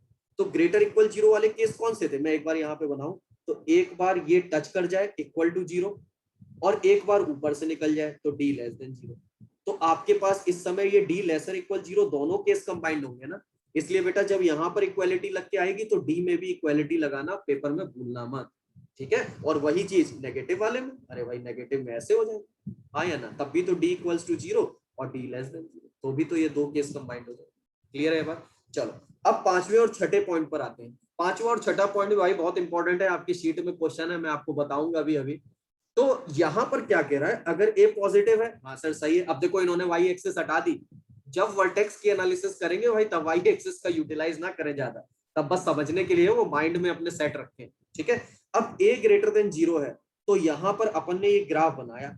अब जैसे ये ग्राफ बनाया तो वर्टेक्स तो पता ही था minus b by two a और minus D by four a है, ठीक है? अच्छा मैं तुमसे पूछ रहा हूं मिनिमम वैल्यू ऑफ वाई बताओ, मिनिमम वैल्यू ऑफ वाई बताओ इस केस में। तो अगर आपने ये केस बनाया हुआ है और इसमें कोई आपसे कहता है वाई की मिनिमम वैल्यू बताओ, तुम सब में से मैं पूछना चाहता हूँ चैट बॉक्स में बताओ मुझे मिनिमम तुम्हें कहाँ दिखाई दे रहा है इस समय अपवर्ड के केस में, जिस पॉइंट को मैं ये हाईलाइट कर रहा हूँ, ध्यान से देखो, हाँ या ना? क्या सही लिख रहा हूँ मैं? बिल्कुल बिल्कुल बिल्कुल, सबने वर्टेक्स लिख दिया आशुतोष, हाँ ठीक है सर, ठीक है बेटा ठीक है।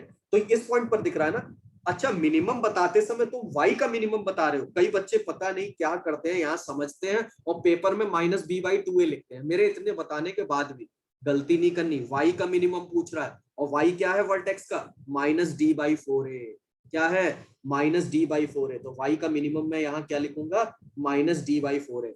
और किस पॉइंट पर आ रहा है? देखो दो अलग अलग क्वेश्चन है ये। मिनिमम कहाँ है? Minus D by four a value है, पूछेगा मिनिमम किस पॉइंट पर है, then you write x equals to minus b by two a पर, हाँ या ना? क्या ये बात समझ गए हो? तो हाँ बताओ मुझे, क्या ये वाली बात समझ आई? मिनिमम वाई की वैल्यू पूछी तो माइनस डी बाई फोर है, किस पॉइंट पर है? माइनस बी बाई टू है। ध्यान देना बेटा, किस पॉइंट पर है? ये एक्स है और वाई की मिनिमम कितनी है? माइनस डी बाई फोर है। कई बच्चे इसको उलट देते हैं, कई बच्चे इसको उलट देते हैं। रिपीट कर दो सर, बिल्कुल रिपीट कर देता हूँ, ध्यान से देख लो। ये वर्टेक्स का कोऑर्डिनेट है माइनस बी बाई टू है और माइनस डी बाई फोर है, ये एक्स है और ये वाई कोऑर्डिनेट है। आपसे वाई का मिनिमम पूछा तो बेटा जितने समझदार लोग ये देख रहे हैं सभी समझदार हैं और सभी ये बात समझ रहे हैं कि सर इस ग्राफ में तो आप हमसे बिना पढ़ाई भी पूछ लेते मिनिमा कहां पर है, तो इस पॉइंट पर मिनिमा आप हम लोग आपको बता देते। मैंने क्या पूछा? इसकी मिनिमम वैल्यू बताओ, तो मिनिमम वैल्यू वाई की बतानी है बेटा, तो कितनी दिखाई दे रही है? माइनस डी बाई फोर है। मैंने कहा वो पॉइंट बताओ, तो तुमने तुरंत कहा माइनस बी बाई टू है। किस पॉइंट पर है? एक्स की value minus b by two है पर। मैक्सिमम मिनिमम कितनी है? माइनस डी बाई फोर है। अब उलट दो, अगर कल पेपर में उसने ग्राफ पलट दिया तो वर्टेक्स में बताते हुए आ रहा हूं इतनी देर से, ये पॉइंट कभी नहीं बदलता। आज इस एक्सप्रेशन में y का मिनिमम पूछेगा या मैक्सिमम? जल्दी से, वैसे तो मैंने लिख दिया, क्या पूछेगा आज इस क्वेश्चन में? मैक्सिमम या मिनिमम? मैंने लिख दिया मैक्सिमम पूछेगा, मिनिमम तो पूछने का चांस ही नहीं है। माइनस इंफिनिटी तक जा सकती है वैल्यू, कितनी बताओगे? बता ही नहीं पाओगे, माइनस नीचे की तरफ जा रहा है। बिल्कुल मैक्सिमम मैंने वहां पर मेंशन कर दिया। बिल्कुल कई लोग लिख रहे हैं सर आपने पहले ही लिख दिया, हाँ बिल्कुल। तो इस एक्सप्रेशन में तो यहाँ ग्राफ ऊपर आ रहा है तो 100% है ये पॉइंट मैक्सिमम का है। मगर आज मैक्सिमम वैल्यू कितनी है? माइनस डी बाई फोर है। कितनी है? माइनस डी बाई फोर है।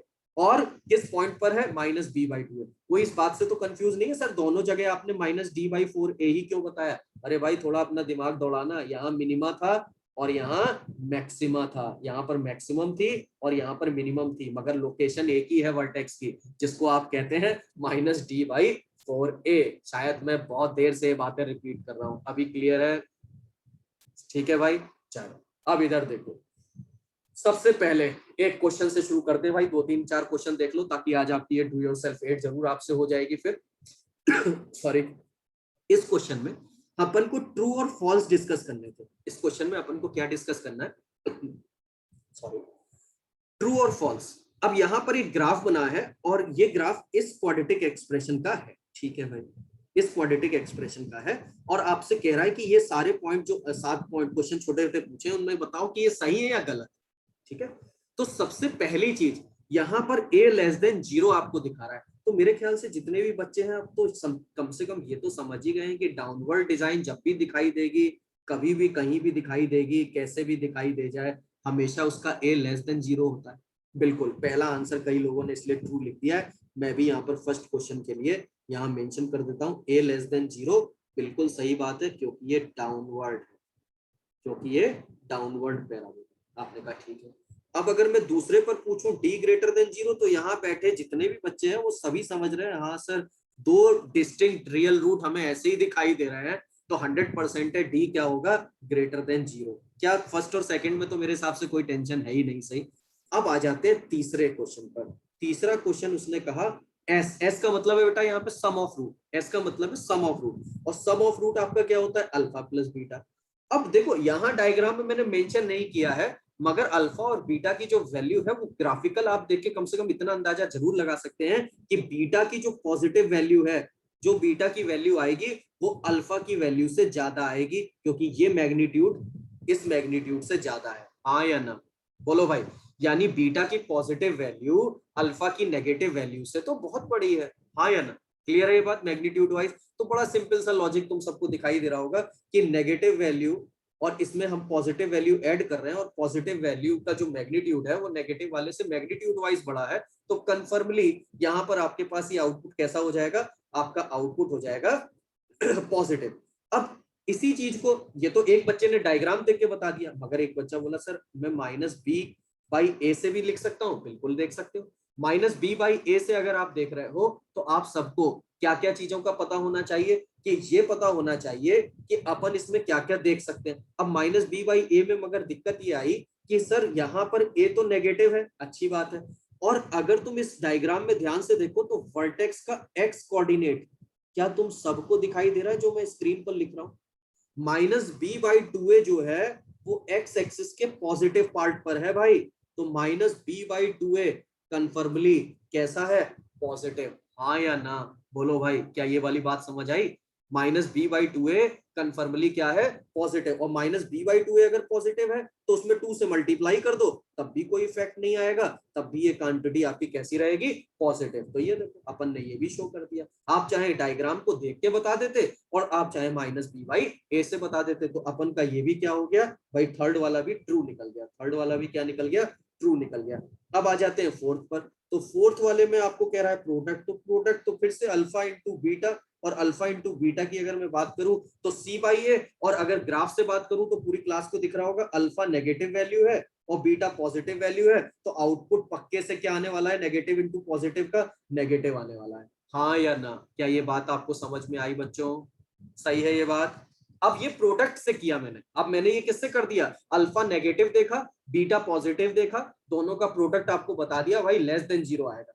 एक बच्चे ने कहा सर सी और ए के साइन से नहीं देख सकते, सी के और ए के साइन से नहीं देख सकते सर, ए तो क्वेश्चन में पता ही है डाउनवर्ड है तो <0 है, अपने को पता लग चुका है, सर सी कैसे देखेंगे? बेटा यहाँ ध्यान से सुन लो, अपन को ये बात आगे काम की भी है, अपने को जरूरत पड़ेगी। अगर ये expression y = ax² + bx + c जब भी दिया हो और इसमें c की एनालिसिस करनी है, तो c मेरे को कब मिलेगा पूरे चैप्टर में? आप ये छोटी सी स्टेप अपने मन में रख लें अभी से, जब मैं पुट करूंगा x = 0, हाँ या ना, हाँ या ना, क्लियर है बात? जल्दी से मुझे बताओ बेटा, ये सारी बातें तुम्हारे काम आने वाली है क्वेश्चन में, ध्यान से सुन लेना एकदम, ठीक है। मैं x को 0 पुट करूंगा तो y की वैल्यू कितनी मिलेगी, c। अब वो बच्चा तुरंत ग्राफ को देख रहा है, भाई हर चीज आनी चाहिए ना, आपने अल्फा इंटू बीटा से कर दिया एकदम बढ़िया है, आंसर भी आ गया, हम आगे बढ़ जाएं, सही है। मगर एक बच्चा कह रहा है सर सी और ए से भी तो देख लेते हैं, ए अपन को पता है, क्या सर सी का साइन देखा जा सकता है इस ग्राफ में? भाई समझ लो, एक्स की वैल्यू 0 लेने पर वाई की वैल्यू मेरे पास कितनी आ रही है? मेरे पास आ रही है सी के इक्वल। अब बेटा ध्यान से जरा ऑब्जर्व करो यहाँ पर, क्या ये जो लोकेशन है एक्स की वैल्यू 0 पर वाई की वैल्यू सी, ये इंटरसेप्ट की यही पॉइंट होगी, हाँ या ना? बोलो, क्या ये लोकेशन, इतना तो आपको कोऑर्डिनेट आप सबको आती है, एक्स की वैल्यू 0 पर वाई की वैल्यू सी मिलेगी, बिल्कुल, जहां पर वाई को वो कट करेगा ग्राफ, एग्जैक्टली सही है, सही है। जो लोग लिख रहे हैं, ये मैंने डायग्राम में यहाँ पे दिखाया है भाई, देख लेना, ये लिखा है, जहां पर ये ग्राफ वाई एक्सिस को कट करेगा यहीं पर तो एक्स की वैल्यू 0 है, और ये वैल्यू कितनी मिलेगी वाई की उस समय? सी। क्या यही वैल्यू है मेरे पास? और ये सी वैल्यू, क्या ग्राफिकल आप सबको ग्राफ देखना आता है, क्या यही है सी? और सी इस समय कैसा इंटरसेप्ट है भाई? पॉजिटिव है कि नेगेटिव? पॉजिटिव, एकदम एकदम एकदम पॉजिटिव, ठीक है, देख लिया मैंने, सी इस समय कैसा है? पॉजिटिव। तो ये देखो मैंने इससे भी कर दिया क्वेश्चन, सी का साइन तुम लोगों को समझा दिया, कैसे देख लिया करो, पॉजिटिव, ए का साइन कैसा है? नेगेटिव। तो यहां से भी मैंने तुम्हें प्रूफ कर दिया कि लेस देन 0। तो ये वाला भी अपन का आंसर कैसा हो गया? ट्रू हो गया। अब फिफ्थ, बहुत आसान भाई, माइनस बी वाई अपन लोग ऑलरेडी कर चुके हैं, ये हो रखा है ना? ये कैसा था? ग्रेटर देन 0, यानी कि ट्रू था। और उस समय बी अपन का कैसा आया था भाई? इसको भी देख लो जरा पहले, इसके साइड में, इसको लिखने से पहले बी ग्रेटर देन 0 भी साइड में लिखा है, तो ए आपका नेगेटिव है, minus b by a greater than 0, a आपका नेगेटिव है, तो नेगेटिव से ये नेगेटिव कैंसिल हो जाएगा, तो क्या बी ग्रेटर देन 0 मिलेगा? मिलेगा, यानी पांचवा भी आपका कैसा आ गया? ट्रू। क्या सही है भाई? बेसिक छोटे छोटे से क्वेश्चन है, मेरे हिसाब से आप सबको समझ आ गए होंगे। और सी बाई ए ऑलरेडी अभी मैं आपको दिखा चुका, सी बाई ए कैसा है? लेस देन 0, यानी कि आपका 6 नंबर भी कैसा हो गया है? ये भी आपका ट्रू हो गया है। सेवेंथ कौन बताएगा भाई? सेवेंथ, सेवेंथ जल्दी से मुझे बताओ, seventh, seventh, true true true true, ठीक है। बी और c have same sign, b and c have same sign and different from a. तो भाई मैंने अभी तुम्हें प्रूफ करके दिखाया है, बी भी पॉजिटिव प्रूफ किया है, सी भी पॉजिटिव प्रूफ किया है, और ए तो स्टार्टिंग से डाउनवर्ड पैराबोला है, लेस देन 0 है, तो बी और सी सेम साइन के हैं, ए से डिफरेंट रखते हैं साइन, तो सेवेंथ वाला भी अपन का क्या हो जाएगा? ट्रू। अभी मुझे बताओ, कोई इसमें इन सातों पार्ट में कोई सा भी पार्ट में कहीं पर दिक्कत हो तो मैं एक बार रिपीट कर दूं, इन सातों पार्ट में पांचवा फिर देख लो भाई। फिफ्थ नंबर तुमने अगर पूछा है तो यहाँ पूछा है minus b by a greater than 0 कैसे करा है सर आपने? बेटा यहाँ पर मैंने वर्टेक्स अभी तुम्हें समझाया था, ये देख लेना स्क्रीन पर, minus b by 2a x axis के पॉजिटिव साइड पर आ रहा है, तो 100% है, ग्रेटर देन 0 होगा, हाँ या ना? और अगर ये होगा तो अगर मैं इसमें 2 से मल्टीप्लाई कर दूं तो 0 की तरफ तो कोई फर्क ही नहीं पड़ेगा, again minus b by a is always greater than 0। क्या अभी क्लियर है ये बात पांचवें के लिए? 6 वाला पे बोल रहे हो, 6 वाला तो बेटा बिल्कुल फिर देख लो, तो ये तो minus b by a greater than 0 हो गया है ना? और ए आपका नेगेटिव था, ए आपका कैसा था बेटा? नेगेटिव, और नेगेटिव से नेगेटिव कट जाएगा तो बी 100% है, कैसा आएगा? पॉजिटिव आएगा। अब 6 वाला जो बच्चे कह रहे हैं सी बाई ए, सी बाई ए को मैंने दो तरीके से तुम्हें समझाया, एक समझाया प्रोडक्ट ऑफ रूट से, और प्रोडक्ट ऑफ रूट से जब एनालिसिस कर रहे हैं तो एक आपका नेगेटिव है और एक आपका पॉजिटिव है, दोनों का प्रोडक्ट कैसा आएगा? नेगेटिव। एक तरीका तो ये बताया जो लोग छठा पूछ रहे हैं, और दूसरा तरीका क्या बताया कि अगर सी का साइन तुम्हें पेपर में पता लग जाए तो कैसे पता लगेगा? मैंने कहा तुम हमेशा के लिए अपने दिमाग में बैठा लो, इस क्वाड्रेटिक में x की जगह अगर मैं 0 डाल दूं तो y का पॉइंट क्या आएगा? c। और तुम सबको पता है 0,c पॉइंट जो है वो ग्राफ जहां पर y एक्सिस को कट करता है वही होगा, तो 0,c मैंने यहां बना दिया। अब हर बच्चे को ये दिख रहा होगा कि c ये वाली लोकेशन थी, अब c इतना इंटरसेप्ट कट कर रहा है y पर, तो ये y के लिए कैसा होगा? पॉजिटिव। तो बेटा c की वैल्यू कैसी हो गई? पॉजिटिव। और c हो गया अगर पॉजिटिव, a आपका कैसा था? नेगेटिव, तो आउटपुट कैसा आ गया? नेगेटिव। तो सी बाई ए आपका कैसा हो जाएगा? नेगेटिव। चाहे आप प्रोडक्ट से देख लो, आप चाहे अलग अलग साइन कन्वेंशन से देख लो। सेवेंथ जो लोग कह रहे हैं तो भाई बी पॉजिटिव शो कर दिया है, ध्यान से देखो, सी पॉजिटिव शो कर दिया है और क्वेश्चन के अकॉर्डिंग डाउनवर्ड है तो ए लेस देन 0 है, तो बी और सी के साइन सेम है, ए का डिफरेंट है, तो 100% है, सेवेंथ भी आपका ट्रू हो जाएगा। क्लियर है बात? ठीक है। अब यहां पर सबसे पहली चीज, अब यहां पर एक क्वेश्चन अपनी कॉपी पर ध्यान से देखो, सामने एक और स्क्रीन पर आ रहा है, इसको और बता दे, फिर कुछ क्वेश्चन भाई डिस्कशन में लेने हैं आज, तो इसको और देख लो जरा।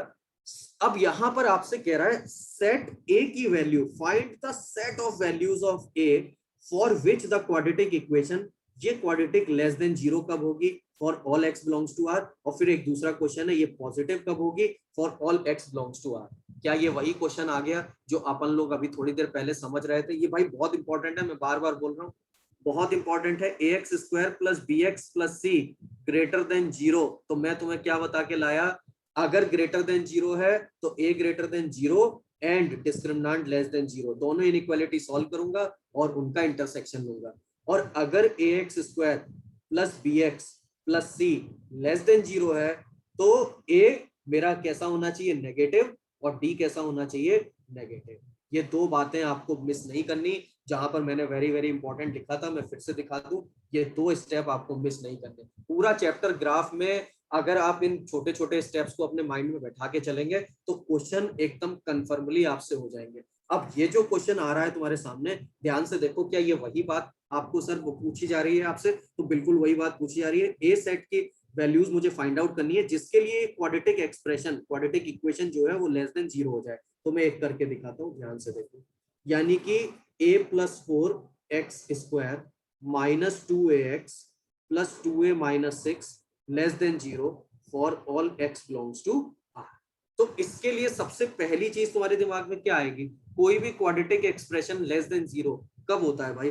अभी मैं तुम्हें बता के चुका, पूरा का पूरा एक्सप्रेशन नेगेटिव दो ही सिचुएशन में हो सकता है, जब उसके रूट्स जो है इमेजिनरी हो जाए यानी डी लेस देन जीरो, और जो लीडिंग कोफिशिएंट है वो भी साइमल्टेनियसली कैसा हो जाए, डाउनवर्ड के लिए हो जाए यानी कि लेस देन जीरो। यानी मुझे यहाँ दो कंडीशन लगानी चाहिए क्वेश्चन को करने के लिए, a plus four less than zero, intersection discriminant is less than zero. तो मैं इनको सिंप्लीफाई कर देता हूँ। पहला वाला तो मुझे सीधे सीधे दिख रहा है, a less than minus four, इसको रख लेते हैं अपने पास, ये मेरा फर्स्ट आंसर हो गया। इंटरसेक्शन डी के लिए भाई कैलकुलेशन करनी होगी, तो एक बार मैं करके दिखा देता हूँ। बी स्क्वायर यानी माइनस टू ए का square minus four a c, a plus four और c is two a minus six which is less than zero. तो ये हो गया आपका फोर ए स्क्वायर, और चाहो तो इस पूरे को, चलो मैं लिख देता हूँ एक बार, इस पूरे इक्वेशन को फोर से अपन डिवाइड कर दें तो a square minus a plus four into two a minus six is less than zero. Open कर दो इसे, तो ये हो गया two a square plus eight a minus six a minus twenty four less than zero. तो ये आ गया आपका माइनस ए स्क्वायर और माइनस टू ए और plus twenty four is less than zero. ठीक है भाई, और इसको अगर नेगेटिव से मल्टीप्लाई कर दें तो a square plus two a minus twenty four is greater than zero. Check करो भाई, क्या यही आ रहा है आप सभी का भी? क्या यही आ रहा है भाई आप सभी का भी?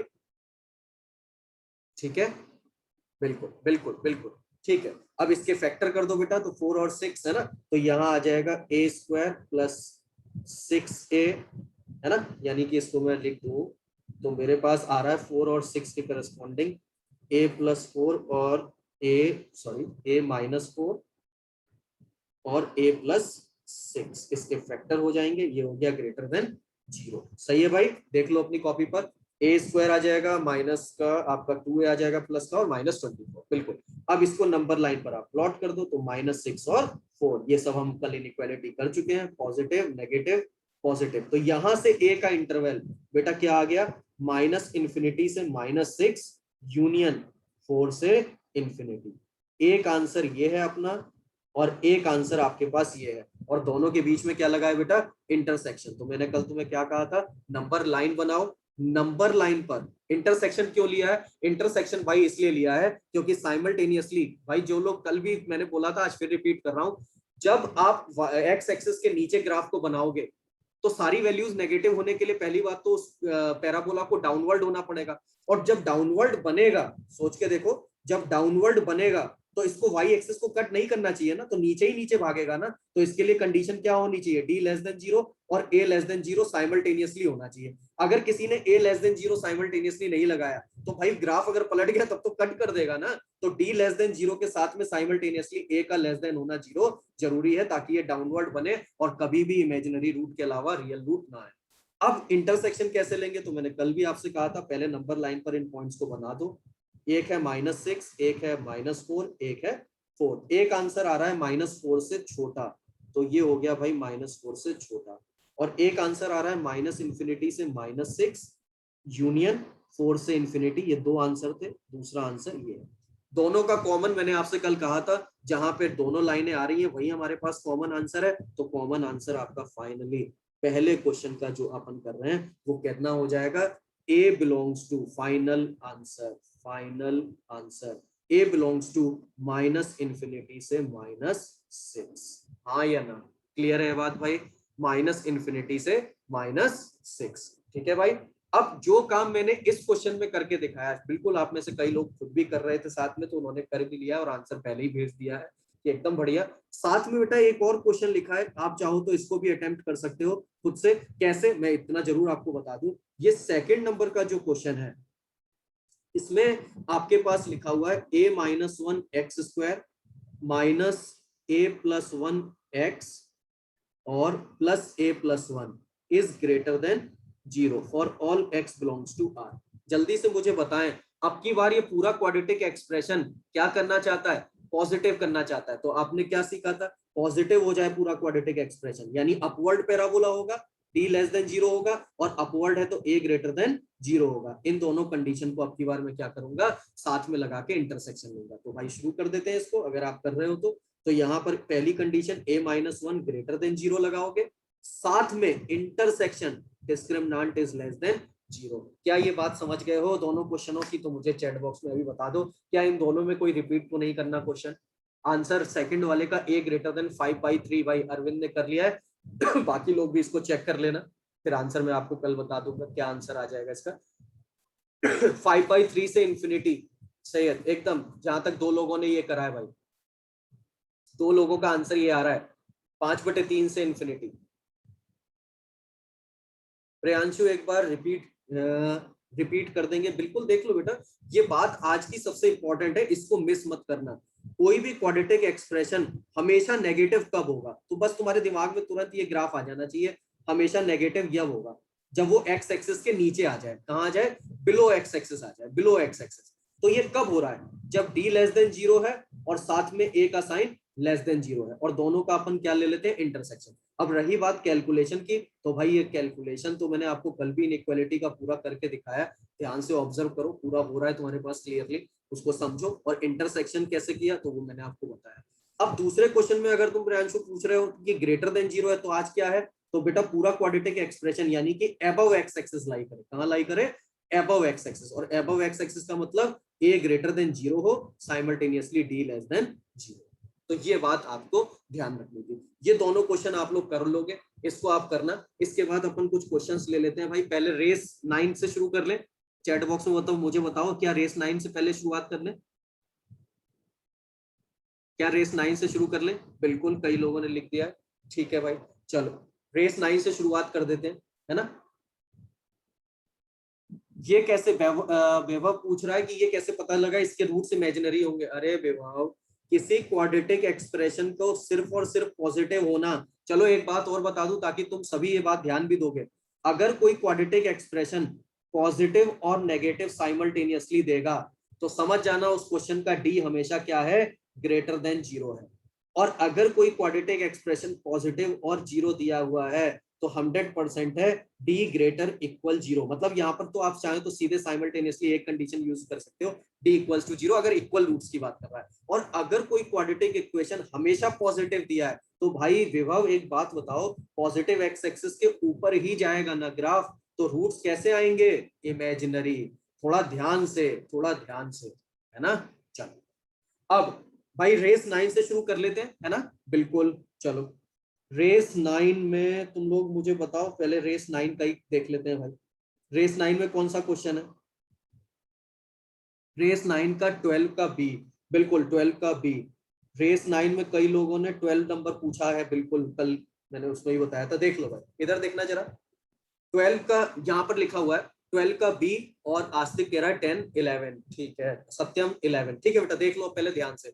सबसे पहले 12 का बी जिस बच्चे ने पूछा है, यहाँ पे बड़ा सिंपल सा लॉजिक लगता है, ध्यान से देखना। ये कह रहा है number of zeros at the end of the product of first 20 prime number. तो बेटा पहले 20 अगर प्राइम नंबर को तुम ऑब्जर्व करो, लिख के देखो, तो जो प्राइम नंबर आप यहाँ पर मेंशन करोगे 20, उनमें 5 नंबर केवल एक ही बार आएगा। और प्राइम नंबर में आपको पता है इवन प्राइम केवल एक ही होता है और वो होता है 2। तो आप एक बात अपने दिमाग में बैठा लो, जीरो जनरेट करने के लिए आपको 2 और 5 के मल्टीपल की जरूरत होती है। ये बात आगे भी काम आएगी भाई मैथ्स में, है ना, ध्यान रखना, बहुत बेसिक सी बात है, आगे भी अपन यूज करेंगे अगले चैप्टर्स में, आने वाले चैप्टर्स में। तो मैंने क्या कहा, प्राइम नंबर जो है उसमें इवन में केवल एक ही 2 आता है, 2 3 5 ऐसे अगर आप लिखोगे तो इवन तो एक ही होता है, वो है 2। और अगर मैं 5 की बात करूं तो पहले 20 जो प्राइम नंबर तुम उसमें लिखोगे उसमें केवल एक ही 5 आएगा, केवल एक ही 5। तो इन्हीं दोनों के पॉसिबल मल्टीप्लिकेशन से जीरो जनरेट होंगे। तो 5 और 2 का जो प्रोडक्ट आएगा वो सिर्फ और सिर्फ 10 होगा, और उसमें क्योंकि एक ही ये आया है और 2 एक ही होगा, इसलिए एक ही जीरो यहाँ पर number of zeros at the end of product of first 20 prime number कह रहा है, तो वो केवल एक होगा। क्या ये वाली बात आपको समझ में आई कि वहां पर 5 केवल एक है, 2 केवल एक ही इवन नंबर है, तो 100% है 2 का 5 से लेकर मल्टीप्लीकेशन करने में आपके पास आउटपुट जीरो आएगा। ठीक है भाई। 12 का सी भी कुछ लोग मेरे को लिख रहे हैं, 12 का सी और डी। अच्छा भाई चलो ये देख लो, 12 का सी जो पूछ रहे हैं 2 की पावर 2x, फटाफट से समझो इस बात को, ये लिखा है 55, इसको a square minus b square से अगर तुम लोग स्प्लिट कर रहे होगे तो ये बन रहा है ये। ठीक है। और फंडामेंटल ऑफ मैथ में शायद तुम लोगों को पता होगा कि ये जो एक्सप्रेशन है इसमें नंबर और सॉल्यूशन बताने और इंटीजर बताने हैं, तो मैंने कल तुम लोगों को ब्रेक करने वाला स्टेप समझाया था, तो मैं इसको 5 इंटू 11 और 11 इंटू 5 लिख सकता हूँ। अब तुम में से कोई बच्चा मेरे से ये बोल सकता है कि सर ये जो वैल्यूज हैं इसमें मैं 2 की पावर x प्लस 3 की पावर y को 11 लेने वाला हूं और 2 की पावर x माइनस 3 की पावर y को 5 लेने वाला हूं, मैं इसका मतलब इसका उल्टा कंसीडर नहीं करूंगा, 5 और 11 प्लस वाले को 5 और माइनस वाले को 11 नहीं दूंगा। क्या क्यों कह रहा हूं मैं ऐसा, क्योंकि पॉजिटिव क्वांटिटी हमेशा बड़ी होगी, तो 100% है 2 की पावर x प्लस 3 की पावर y 11 ही होगा और 2 की पावर x माइनस 3 की पावर y हमेशा 5 होगा। और 2 की पावर x और 3 की पावर जो y है, ये नंबर्स आपके एक्सपोनेंशियल कहलाते हैं, अभी आगे हम लोग बात भी करेंगे अगले चैप्टर लॉगरिथम में। मगर फंडामेंटल ऑफ मैथ में आपको इतनी जानकारी जरूर होगी कि ये नंबर्स हमेशा पॉजिटिव होते हैं। 2 के ऊपर तुम कोई भी पावर ले लो, प्लस की चाहे माइनस की, नंबर हमेशा पॉजिटिव आएगा। ठीक है, तो यहाँ पर ये केस हमने बना दिया। अब इन दोनों केसों में अगर तुम इन दोनों को ऐड कर दो तो यहाँ दिख रहा होगा 2 इंटू 2 की power x is equal to 16, तो 2 की पावर x है ना, ये 11 और 5 16, तो ये हो गया 8, और ये लिख सकता हूं मैं 2 की पावर 3, तो x की वैल्यू आ गई है मेरे पास 3। और जैसे मैंने ऐड किया वैसे ही बेटा इस क्वेश्चन को क्या कर देना, सब्ट्रैक्ट कर देना, और सब्ट्रैक्ट करोगे तो 2 इंटू 3 की power y is equal to कितना हो जाएगा 6, तो 3 की पावर y बराबर 3, तो y की वैल्यू आपको कितनी मिल जाएगी 1 के इक्वल मिल जाएगी। ठीक है भाई, एक तो ये बात। कुछ बच्चों ने 12 का डी नंबर भी भाई पूछा है, 12 का डी नंबर भी देख लो। 12 का डी नंबर में तुम इसको ऐसे कर दो, मेरे हिसाब से देखना जरा, 7 प्लस 5 रूट 2 की पावर 1/3 और प्लस 7 माइनस 5 रूट 2 की पावर 1/3। ठीक है, इस नंबर की वैल्यू फाइंड आउट करनी। इधर देखो जरा ध्यान से, बहुत ध्यान से समझो इस बात को। क्या मैं इस क्वेश्चन को क्यूब कर सकता हूं? अगर मैं क्यूब करता हूं तो ध्यान से देखना, मान लो मैंने इसको a बोल दिया और इस नंबर को b बोल दिया, तो तुम कैसे बताओगे? y क्यूब बराबर यही बताओगे ना मेरे को, a cube plus b cube plus 3ab a plus b, बताओगे? अब अगर मैं यहाँ पर a क्यूब करता हूं तो 7 प्लस 5 रूट 2 की पावर 1/3 इंटू 3 करूंगा तो पावर 1 आएगी। b क्यूब करूंगा तो 7 माइनस 5 रूट 2 की पावर 1/3 इंटू 3, तब भी 1 आएगी। और प्लस 3ab, अब जरा ध्यान देना, 7 प्लस 5 रूट 2 की पावर 1/3, 7 माइनस 5 रूट 2 की पावर 1/3, और इन ब्रैकेट इनका सम। तो इनका सम अगर मैं लिख दूं तो क्या वो सम, बेटा मैं y लेके चला हूं तो क्या मैं इसको डायरेक्टली तुम्हारे सामने a प्लस बी को y लिख सकता हूं? तुमने कहा ठीक है। अब जैसे ही ये कर दिया तो ध्यान से देख लो, जिसने भी ये पूछा है, तो यहां से मैंने जनरेट कर दिया y cube is equals to 14 plus 3 into, ये देखो यहां पर लिखा है पावर सेम है और नीचे के जो बेस है वो दोनों अगर आपके मल्टीप्लाई होंगे तो ये हो जाएगा 7 का स्क्वायर 49 माइनस 50 की पावर 1/3 इंटू वाई। हाँ या ना? अब ये बन रहा है -1 की पावर 1/3, और -1 की पावर 1/3 अगर आप ऐसे ना समझ पाए तो इसको एक अलग x ले लो, तो x क्यूब बराबर क्या है -1। तो कम से कम अभी तुमको इतनी इंफॉर्मेशन तो समझ में आ रही होगी कि x की एक पॉसिबल वैल्यू -1 तो आएगी ही सही। क्योंकि -1 का क्यूब इज इक्वल्स टू क्या हो जाता है, -1 हो जाता है। तो ये तो वैल्यू भाई कितनी हो गई, 14 + 3 और इंटू -1 इंटू वाई। तो बेटा ये देखो y³ + 3y - 14 is equals to 0। क्या ये क्यूबिक इक्वेशन बन गई है? और इस क्यूबिक इक्वेशन का एक रूट मैं हिट एंड ट्रायल से निकाल सकता हूं, जो कि मुझे इजीली दिखाई दे रहा है कि y की वैल्यू 1 ले सकता हूं, 2 ले सकता हूं, 4 ले सकता हूं, सॉरी 7 ले सकता हूं। इनमें से मैं पुटअप करूंगा तो मेरे को y = 2 पर क्लियरली ये दिखाई दे रहा है कि ये कितना हो जाएगा, 0 हो जाएगा। तो y की वैल्यू मेरे पास कितनी आ गई है, सीधे सीधे 2 के इक्वल। ठीक है बेटा, ठीक है। अब ये क्वेश्चन आप आराम से कर सकते हैं। और 12 में और तो कोई नहीं है, 12 में कोई और, 12 में कोई और बेटा, 12 में तो नहीं है ना, अभी आगे चल सकते हैं हम लोग। प्रथमेश ने ए बोला है। भाई ए में तुम लोगों को केवल एनालिसिस करनी है, रेक्टेंगुलर बॉक्स है उसका अगर हम लोग बात करें तो तुम्हारे पास कह रहा है sum of length of 12 edges of the box is 48, largest integer that can be could be length of an edge of the box. यहाँ पर थोड़ा सा माइंड गेम था, वॉल्यूम दिया था, मान लो आपने लेंथ ब्रेथ और हाइट को मान लिया, विड्थ को एबीसी, तो एबीसी इक्वल्स टू 48 हो गया। और जो 12 एजेस हैं हर एक की साइड 4-4 होंगी, तो 4a + b + c भी अपन को 48 दिया है, जिसने भी ये फर्स्ट वाला पार्ट पूछा है। तो यहां से आपके पास a + b + c is equals to 12 हो जाएगा और abc इक्वल्स टू 48 है। अब तुमको abc डिसाइड करना था। अब यहाँ पे कोई कैलकुलेशन नहीं करना है, आपको ये कैलकुलेशन नहीं करना है। आर्यन पूछ रहा है मेरे पास सर रेस का क्वेश्चन नहीं आता है। नहीं भाई, ये रेस आपके पास ओवरऑल 1 to 40 तक आपके अकाउंट पर भेजी गई होंगी, और हैंडआउट में मैं डेली इसीलिए जो क्वेश्चंस दे रहा हूँ उसके सॉल्यूशन भी भेज रहा हूँ, साथ में मैं रेस भी लगा दूंगा, कोई टेंशन नहीं। मगर अपने उस पर चेक करना, आपको 1 to 40 तक रेसेस ऑलरेडी मिली होंगी, है ना, आपके अकाउंट पर होंगी, अदरवाइज मैं रेस भी उसमें अटैच कर दूंगा। नहीं बेटा, कोई ग्रुप अलग नहीं है, मैं आपको इसी LNBPMS आपके अकाउंट पर रोज जो हैंडआउट डाल रहा हूं, उस हैंडआउट में मैं रेस भी ड्रॉप कर दूंगा, कोई टेंशन नहीं। अगर आगे की आपको अगर नहीं मिली है किसी को तो ठीक है, हाँ आप वहां से। और जो मैं आपको हैंडआउट देता हूँ उसमें लास्ट में जो प्रीवियस मैंने जैसे कल जो क्वेश्चंस दिए थे आज उसका सॉल्यूशन दे दूंगा, तो तुम्हारे जो थोड़ी बहुत सिली मिस्टेक किसी क्वेश्चन में हो रही है उसको कर लेना, और बाकी मेरे से पूछ सकते हो, है ना। तो आगे मैं सॉल्यूशन अटैच कर देता हूँ, उसको ध्यान से देख भी लिया करो, ठीक है भाई। ठीक, हाँ बिल्कुल, LN+ पर आपके उस पर डिजिटल मटेरियल में आप चेक कर लेना आपने, ठीक है। अब इधर देखो, यहाँ पर इस कैलकुलेशन में आपको क्या बात ध्यान देनी थी, बात ये ध्यान देनी थी बेटा कि इसके क्या कॉम्बिनेशन सेटिस्फाई करेंगे। तो 48 को अगर आप ब्रेक करते हो तो 2 × 2 × 2 × 2 × 3 बनेगा। अब तुमको ऐसे नंबर्स को ब्रेक करना है जिससे एबीसी का सम भी 12 आ जाए और एबीसी का प्रोडक्ट तो है ही सही 48। मान लो किसी बच्चे ने जल्दी जल्दी में क्या कहा, कह दिया मेरे से सर मैं ले लेता हूँ 8, साइड लेंथ 8 ले लेता हूँ, 2 ले लेता हूँ, 3 ले लेता हूँ। तो मैंने कहा ठीक है भाई बताओ क्या आएगा इससे। तो उसने कहा 8 × 2 × 3 तो मेरे पास आ जाएगा 48। मगर मैंने कहा जरा बेटा सम करना, तो 8 और 3 11, 11 और 2 13। तो भाई ये तो पॉसिबल नहीं है ना, यानी कि ये तो गलत केस हो गया। यानी अब मैंने फिर कहा अच्छा, यानी कि सर मुझे फिर से अपने दिमाग से दूसरा केस सोचना होगा। एग्जैक्टली अब मैंने दूसरा सोचा, 2 और 3 का मल्टीप्लीकेशन कर दिया 6, और 2 और 2 का 4, और आखिरी वाले को 2 ले लिया। यानी कि सर ये वहां पे एग्जाम में सोचना होगा इस समय, बिल्कुल सॉल्व नहीं करनी है इस इक्वेशन को, बस केवल 2-3 कॉम्बिनेशन में आपको रिजल्ट दिखाई दे जाएगा। 2 4 6 से 48 बन भी रहा है, और 2 4 6 से सम 12 भी आ रहा है। तो यानी कि पॉसिबल जो करेक्ट आंसर है वो है 2 4 6। तो उसमें सबसे बड़ी लेंथ आपकी कितनी हो जाएगी, 6 यूनिट हो जाएगी। ठीक है भाई, आगे बढ़ते हैं। 12 नंबर के बाद आपने कौन सा कहा है बेटा मेरे से, क्या 12 नंबर के बाद कौन सा कहा है, 7। 7 कौन सा है भाई, 7 सर्ट्स का ये क्वेश्चन देखो भाई, ये तो बहुत बेसिक क्वेश्चन है। चलो देखो यहाँ पर आपके पास ये लिखा हुआ है 2 की पावर 1/2। जल्दी से देखो, ये तो बहुत ओरल टाइप के होते हैं। 3 की पावर 1/3 बेटा, जनरली 2 और 3 का एलसीएम कितना है 6। अगर मैं इन दोनों में कंपैरिजन करूं तो बेसिक तो ये भी है कि इस पावर को इधर भेजोगे, इस पावर को इधर भेजोगे, तो ये तो ओरल हो जाते हैं।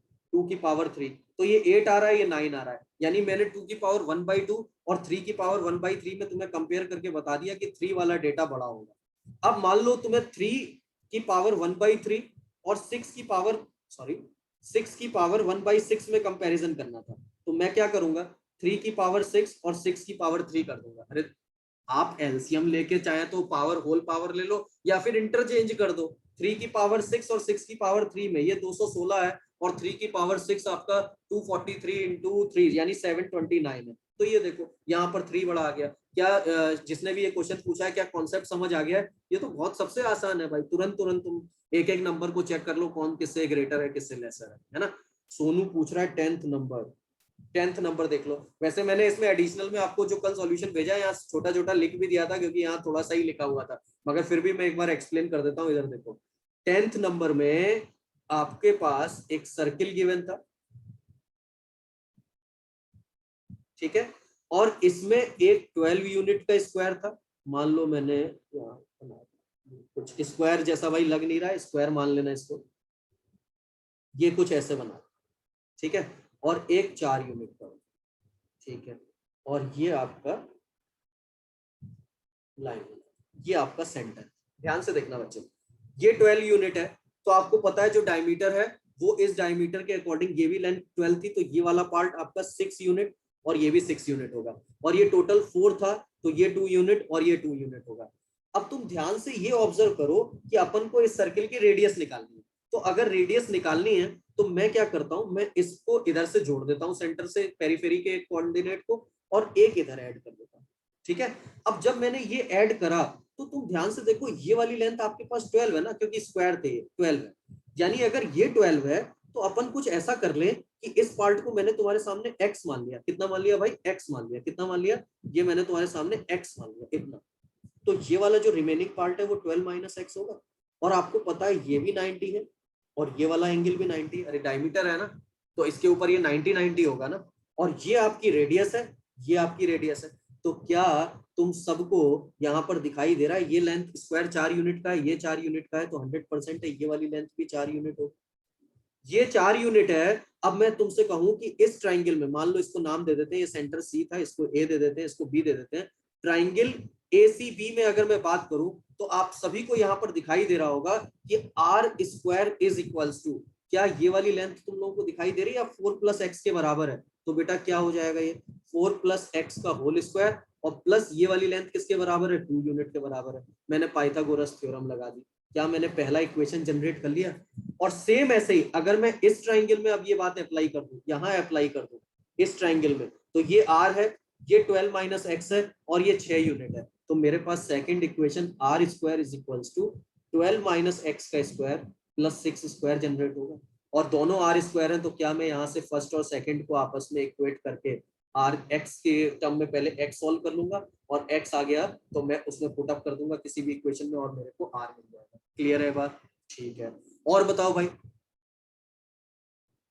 नहीं ये तो बेटा जनरल क्वेश्चन है, अक्षर पूछ रहा है सर ये क्वाड्रेटिक का थोड़ी ना, नहीं नहीं नहीं, ये स्टार्टिंग की रेसेस तो जनरल रेसेस है कि इस तरह की भी क्वेश्चंस आपको आने चाहिए, बीच बीच में बेसिक लगा दिए गए, है ना।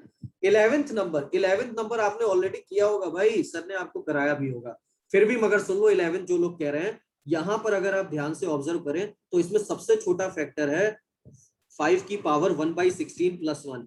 बस इस क्वेश्चन को खत्म करने के लिए सबसे छोटे फैक्टर से मल्टीप्लाई और डिवाइड कर दो। तुमने कहा सर उससे बेनिफिट क्या होता है? उससे बेनिफिट ये होता है, जिसने भी ये क्वेश्चन पूछा है ध्यान से ऑब्जर्व कर ले, एक स्टेप से ही समझ जाएगा।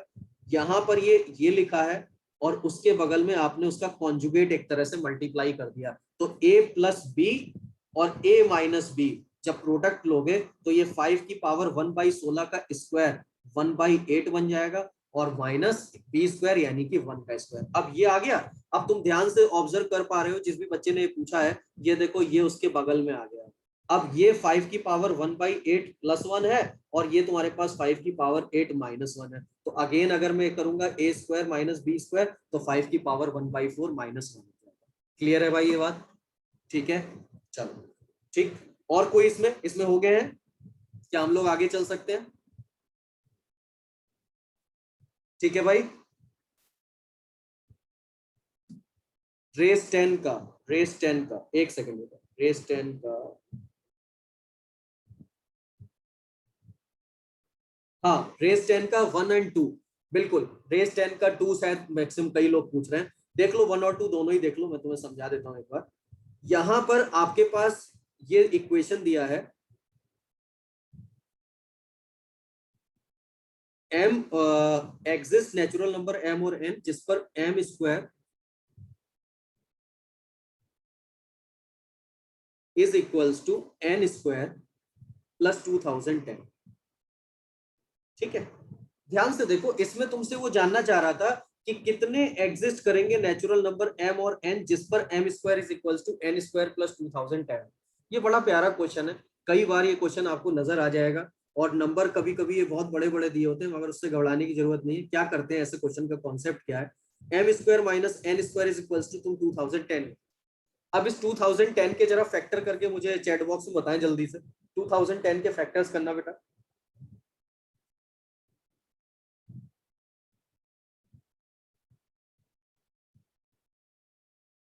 हो गए?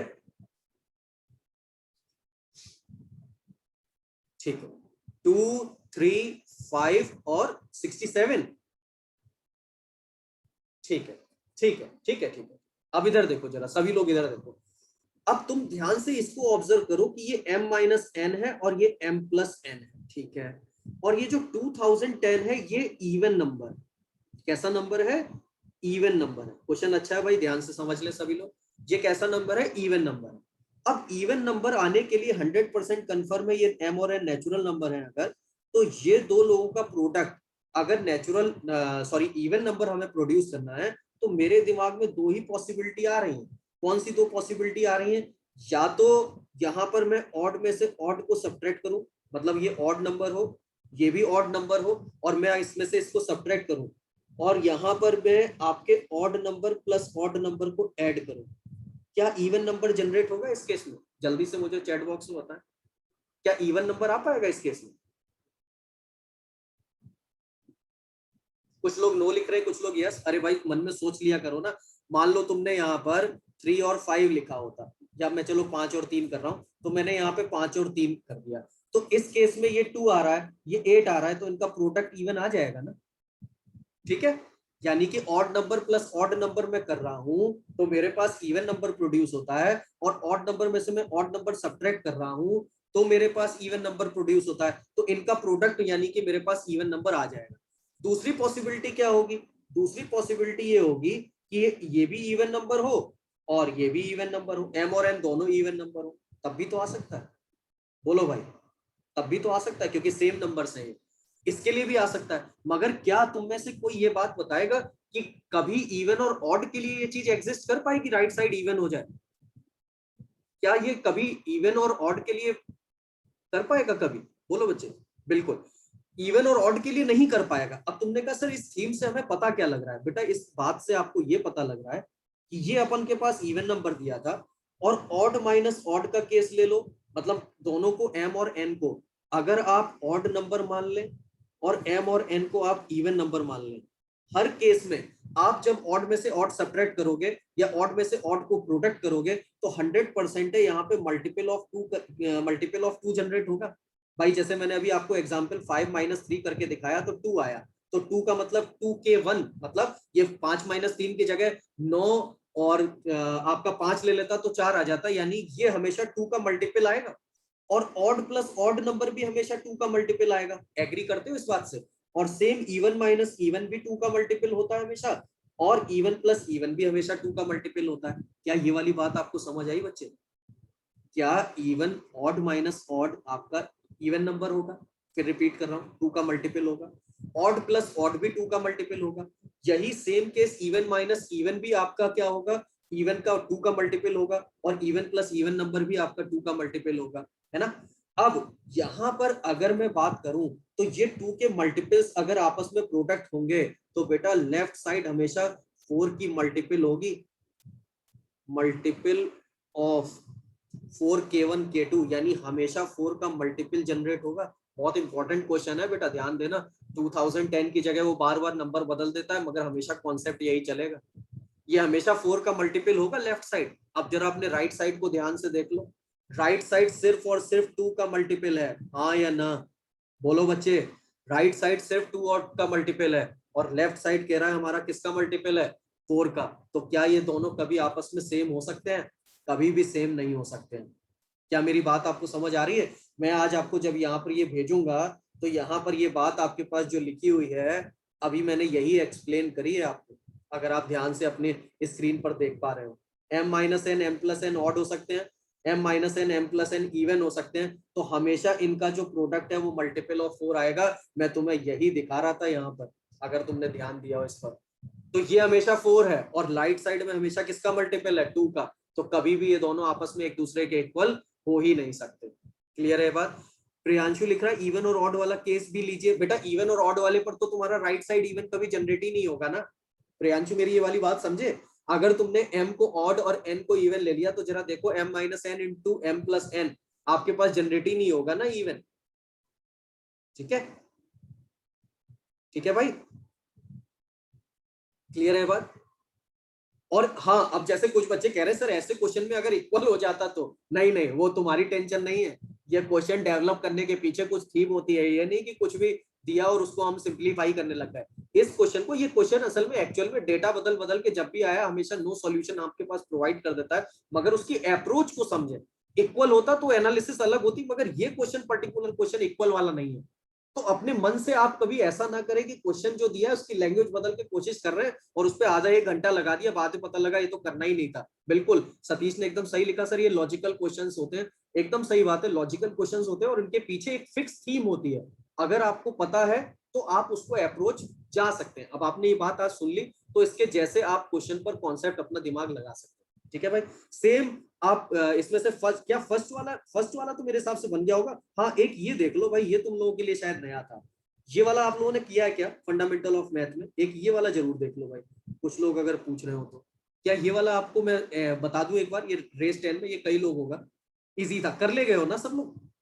ठीक है, ठीक है, एक बच्चे ने बस लिखा है, वरना अदरवाइज नहीं, अभी लिख रहे हैं कुछ लोग।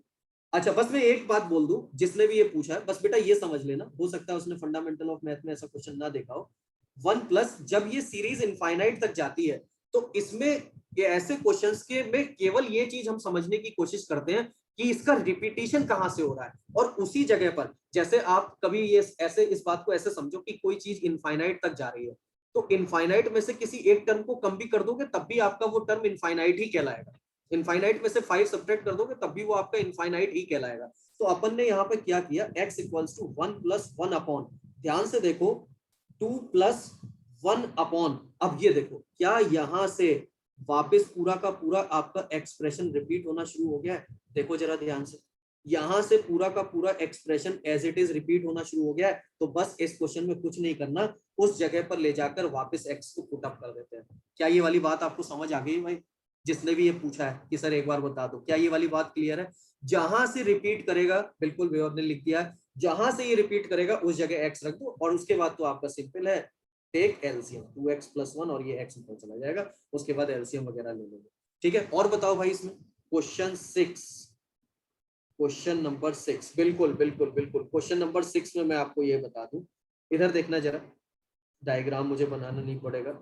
क्या आपने इस क्वेश्चन नंबर 6 में ये चीज ध्यान दी कि P एक इंटीरियर पॉइंट है? ध्यान देना, P एक आपका इंटीरियर पॉइंट है ट्राइंगल के अंदर, और Q और R जो है रिफ्लेक्शंस है P के AB एंड AC पर। ठीक है भाई, और QAR जो है वो कोलिनियर है, तो एंगल A आपको यहाँ पर फाइंड आउट करना है।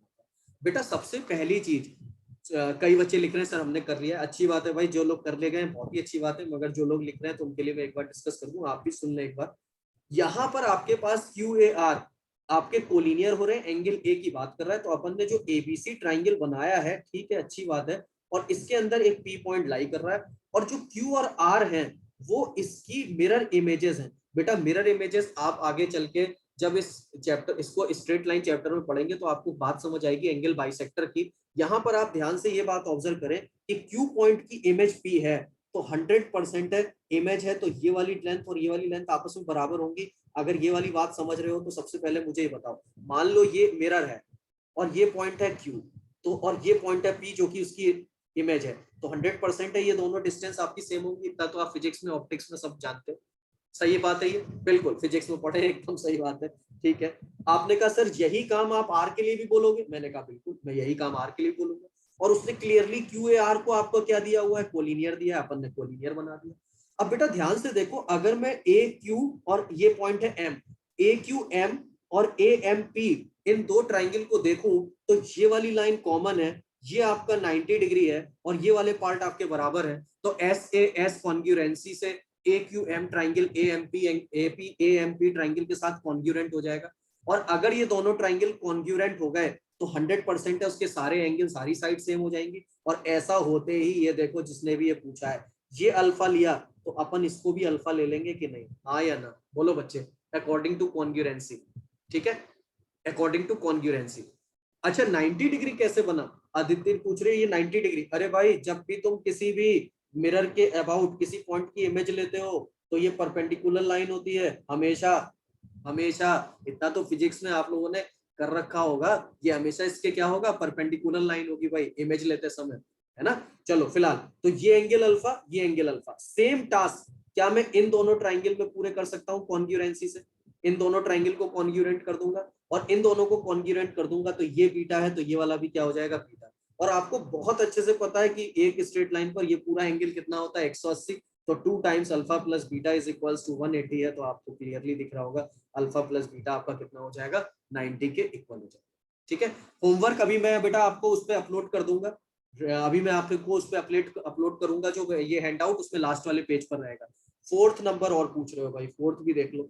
4th क्यों भाई, 4th क्यों अटका है ये 10th का।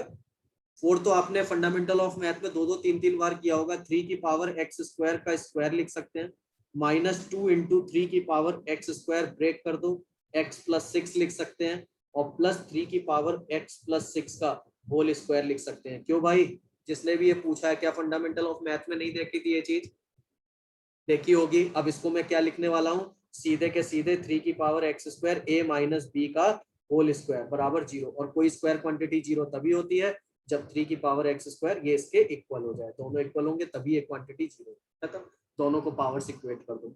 8 नंबर, 8 मुझे स्क्रीन पर दिख रहा है। 8 देख लो भाई, 8 में क्या टेंशन है। सबसे पहले यहाँ पर आपको कह रहा है पॉइंट ABCDE है, मार्क्ड है सरकमफ्रेंस पर सर्किल पर, किस डायरेक्शन में, क्लॉकवाइज डायरेक्शन में। तो एक A है, एक B है, एक C है, एक D है, एक E है। ठीक है, सच दैट ABC आपके पास कितना दिया हुआ है, ABC आपके पास 130 डिग्री दिया हुआ है। ठीक है, CDE ये आपके पास 110 डिग्री दिया हुआ है। ठीक है, अब मेजरमेंट ऑफ ACE एंगल करना है, मगर करीब बच्चे ये ग्रेटर देन और इक्वल टू भूल जाते हैं भाई, इक्वल टू नहीं पूछ रहा है या ग्रेटर देन भी साथ में पूछ रहा है। ठीक है, तो यहाँ पर सबसे पहली चीज आप ध्यान से देखो, तो यहाँ पर सबसे पहला स्टेप अगर इस डायग्राम को एनालाइज करो तो बेटा आपने एक थ्योरम पढ़ी है 10th क्लास में, सेम कॉर्ड पे पेरीफेरी पे बनने वाले एंगल्स सर्किल में सेम होते हैं, हाँ या ना, पढ़ा है ना ये आपने। कॉर्ड पर बनने वाले एंगल्स पेरीफेरी पर सेम एंगल जनरेट करते हैं। तो आपने कहा सर इससे फायदा क्या हुआ, अपन ने इसको मिला दिया क्योंकि आपको चाहिए था कौन सा एंगल, ACE, तो ये मिलाया, तो उसके करस्पॉन्डिंग ये अगर मिलाऊंगा तो ये थीटा है तो ये वाला भी कितना हो जाएगा, थीटा के इक्वल हो जाएगा, हाँ या ना। भाई ये थीटा है तो ये वाला भी तो थीटा होगा, क्योंकि इस कॉर्ड के लिए ये जो पेरीफेरी पे एंगल बन रहा है वही एंगल यहाँ बन रहा है, तो ये थीटा है तो ये भी थीटा होगा। अब तुमने कहा सर ये थीटा होने से आपको क्या बेनिफिट हो रहा है, बेटा ध्यान से देखो, अगर ये थीटा है और टोटल 130 था तो क्या तुम सबको EBC एंगल, ये वाला जो एंगल है वो 130 माइनस थीटा होगा, बोलो बच्चे कितना हो जाएगा, 130 माइनस थीटा। और तुम सभी को मालूम है ये चारों पॉइंट, ये पांचों पॉइंट सर्किल के ऊपर लाई कर रहे हैं, और BECD अगर मैं इसकी बात करूं तो ये एक साइक्लिक क्वाड्रिलेटरल होगा। आपने स्टार्टिंग की जो रेसेस करी होंगी ये सब पढ़ लिया होगा, और साइक्लिक क्वाड्रिलेटरल में अपोजिट एंगल का सम 180 होता है। तो अभी मैंने ये वाला एंगल तुम लोगों को निकाल के दिखाया, 130 माइनस थीटा है, सामने का 110 है, बराबर कितना कर दूंगा 180, then we will get theta, हाँ या ना। ठीक है भाई, चलो इस बात को आप समझ गए होंगे। इसके बाद ये बताओ भाई कि आज तो वैभव 9th, इसी का 9th, अच्छा ये चलो इसको भी देख ही लो, समझा देता हूँ, इधर देख लो भाई। 9th में हो सकता है कई लोगों का कैलकुलेशन कुछ दिक्कत कर रहा हो, तो इसको जरा समझ ले ध्यान से। आपसे इस शेडेड रीजन का आंसर पूछ रहा है भाई, ये शेड इसमें नहीं है ना, इसको हटा देना, ये शेड केवल इधर था, है ना, ये कुछ ऐसे है। आपसे ये वाला रीजन पूछ रहा है ना, जितने लोगों ने भी ये क्वेश्चन पूछा है आपसे ये रीजन पूछ रहा है। बेटा मैं अगर तुमसे ये बोलूं कि इस क्वेश्चन को करने के लिए तुम सबसे पहले इंडिविजुअल एक एक एरिया निकाल दो, जैसे मैं तुमसे कहूं एरिया ऑफ ट्राइंगल ABC बताओ, तो तुम लोग बता दोगे, तुम लोग कहोगे सर राइट एंगल ट्राइंगल है, कोई टेंशन नहीं है, हाफ इंटू A कितना हो जाएगा A²/2, बोलो भाई सही है ये बात, ठीक है। अब ये तो हो गया A²/2, ये हो गया एरिया ऑफ ट्राइंगल। एबीसी। अब मैं पूछूं एरिया ऑफ सेक्टर एबीसी क्या होगा, तो एरिया ऑफ सेक्टर एबीसी आप पढ़ के आए हो 10th में, हाफ आर स्क्वायर थीटा होता है। आर की वैल्यू अगर मैं यहाँ पर देखूं तो वो कितनी हो रही है, ए के बराबर, भाई आर की यही है ना, इस आर की बात कर रहा हूं मैं, इस आर की, हाँ या ना। तो इसके करस्पॉन्डिंग थीटा कितना है 90, 90 का मतलब ये कितना हो गया π/2, ये तो हो गया इसका। अब इसके ऊपर उसने एक सेमी सर्किल बैठाया हुआ है, भाई सेमी सर्किल ये है ना, ये वाला, ये सेमी सर्किल बैठाया है एबी को डायमीटर मान के। तो बेटा अगर एबी को डायमीटर मान के बताया गया है तो आप ध्यान से देखो, ये लेंथ ए है, ये लेंथ ए है और ये 90 है, तो क्या मैं ये वाली लेंथ √2a बोल सकता हूँ? बोलो, अगर ये लेंथ √2a है तो इस सर्किल के लिए जो रेडियस होगी वो √2a/2 हो जाएगी, यानी कि a/√2 हो जाएगी। और अगर मैं इस सर्किल का एरिया तुमसे पूछूं, इस सेमी सर्किल का एरिया ऑफ सेमी सर्किल, तो ये कितना हो जाएगा, हाफ टाइम्स πr²। और r कितना है, अभी मैंने तुम्हें निकाल के दिखाया, a/√2 का होल स्क्वायर। अब मेरे पास एरिया ऑफ सेमी सर्किल भी आ गया है, एरिया ऑफ सेक्टर भी आ गया है, एरिया ऑफ ट्राइंगल एबीसी भी आ गया है। अब आपको अगर शेडेड एरिया चाहिए, तो कितने लोग ऐसे हैं जिनको ये बात समझ में आ गई है कि शेडेड रीजन निकालने के लिए मैं क्या करने वाला हूं, ट्राइंगल के एरिया में, एरिया ऑफ ट्राइंगल में ऐड कर दूंगा सेमी सर्किल का area, area of semi circle, और उसमें से माइनस कर दूंगा एरिया ऑफ सेक्टर। क्या मैंने तुम्हें तीनों बता दिए? जिसने भी पूछा है क्या अभी ये बात क्लियर है, हाँ या ना? बिल्कुल, कई लोग कह रहे हैं 10th में अपन लोग कर चुके हैं, समझ गए होगे, ठीक है भाई वैभव, समझ गए। मगर आज तो मैंने चलो ये रेसेस को लिया है, मगर जो शीट वाला है आसिफ बेटा, अगर ये क्वेश्चन तो देखो, क्वेश्चन तो क्वेश्चन ही है, तो ये वाले आज अपन ने कर लिए, कल अपन लोग केवल और केवल शीट के ही करेंगे, कल रेस नहीं उठाएंगे, रेस अगले टर्न पर अब ले लेंगे, अगर मैंने 11 नंबर दिए आपको आज तो आज के लिए इतना हो गया है आपका, इतना आप लोग ध्यान रखेंगे, कल जो शीट के क्वेश्चन है उनको हम लोग डिस्कस कर लेंगे, और कुछ थ्योरी वाला पार्ट। और आज का जो होमवर्क है वो अभी मैं आपको हैंड आउट उस पर भेज रहा हूँ LN प्लस पर, उसमें लास्ट में कल के क्वेश्चंस का सॉल्यूशन और प्लस लास्ट वाले पेज पर आपका होमवर्क है, उसको आप ध्यान से देख लेंगे आज के लिए, और उसको आप अटेम्प्ट करेंगे, कल क्वेश्चन केवल और केवल शीट के करेंगे, ठीक है दिव्यांश? मैंने होमवर्क के लिए बता दिया, लास्ट पेज पर, मैं आपको दिखा भी देता हूँ, इधर मैंने अटैच कर दिया, मैं अभी आपको हैंड आउट भेज रहा हूँ। वैसे मैं आज ये दूंगा आपको, डू योर सेल्फ 8 है और रेस 11, मगर रेस कल डिस्कस नहीं करेंगे, आप चाहे तो उसको एक दिन आगे तक करते रहना, और ये O1 और ये O2, ठीक है भाई, O1 और O2 के ये वाले क्वेश्चन है, मगर फिलहाल अभी मैं इसको आपको अपलोड कर दूंगा, मगर कल जो करेंगे, कल केवल और केवल शीट के क्वेश्चंस का ही डिस्कशन लेंगे, है ना? ठीक है भाई, इसको अब यहाँ पे बाइंड अप करते हैं, ठीक है बच्चों, फिर कल देखते हैं इसके आगे। आई होप आपको यहाँ तक समझ गए होंगे, आज जितना हुआ है उसको ध्यान से रिवाइज करके क्वेश्चंस को अपने अटेम्प्ट कर लेना, ठीक है बच्चों? ठीक है बेटा, कल फिर शुरू करते हैं इसके आगे। ओके बेटा, बाय।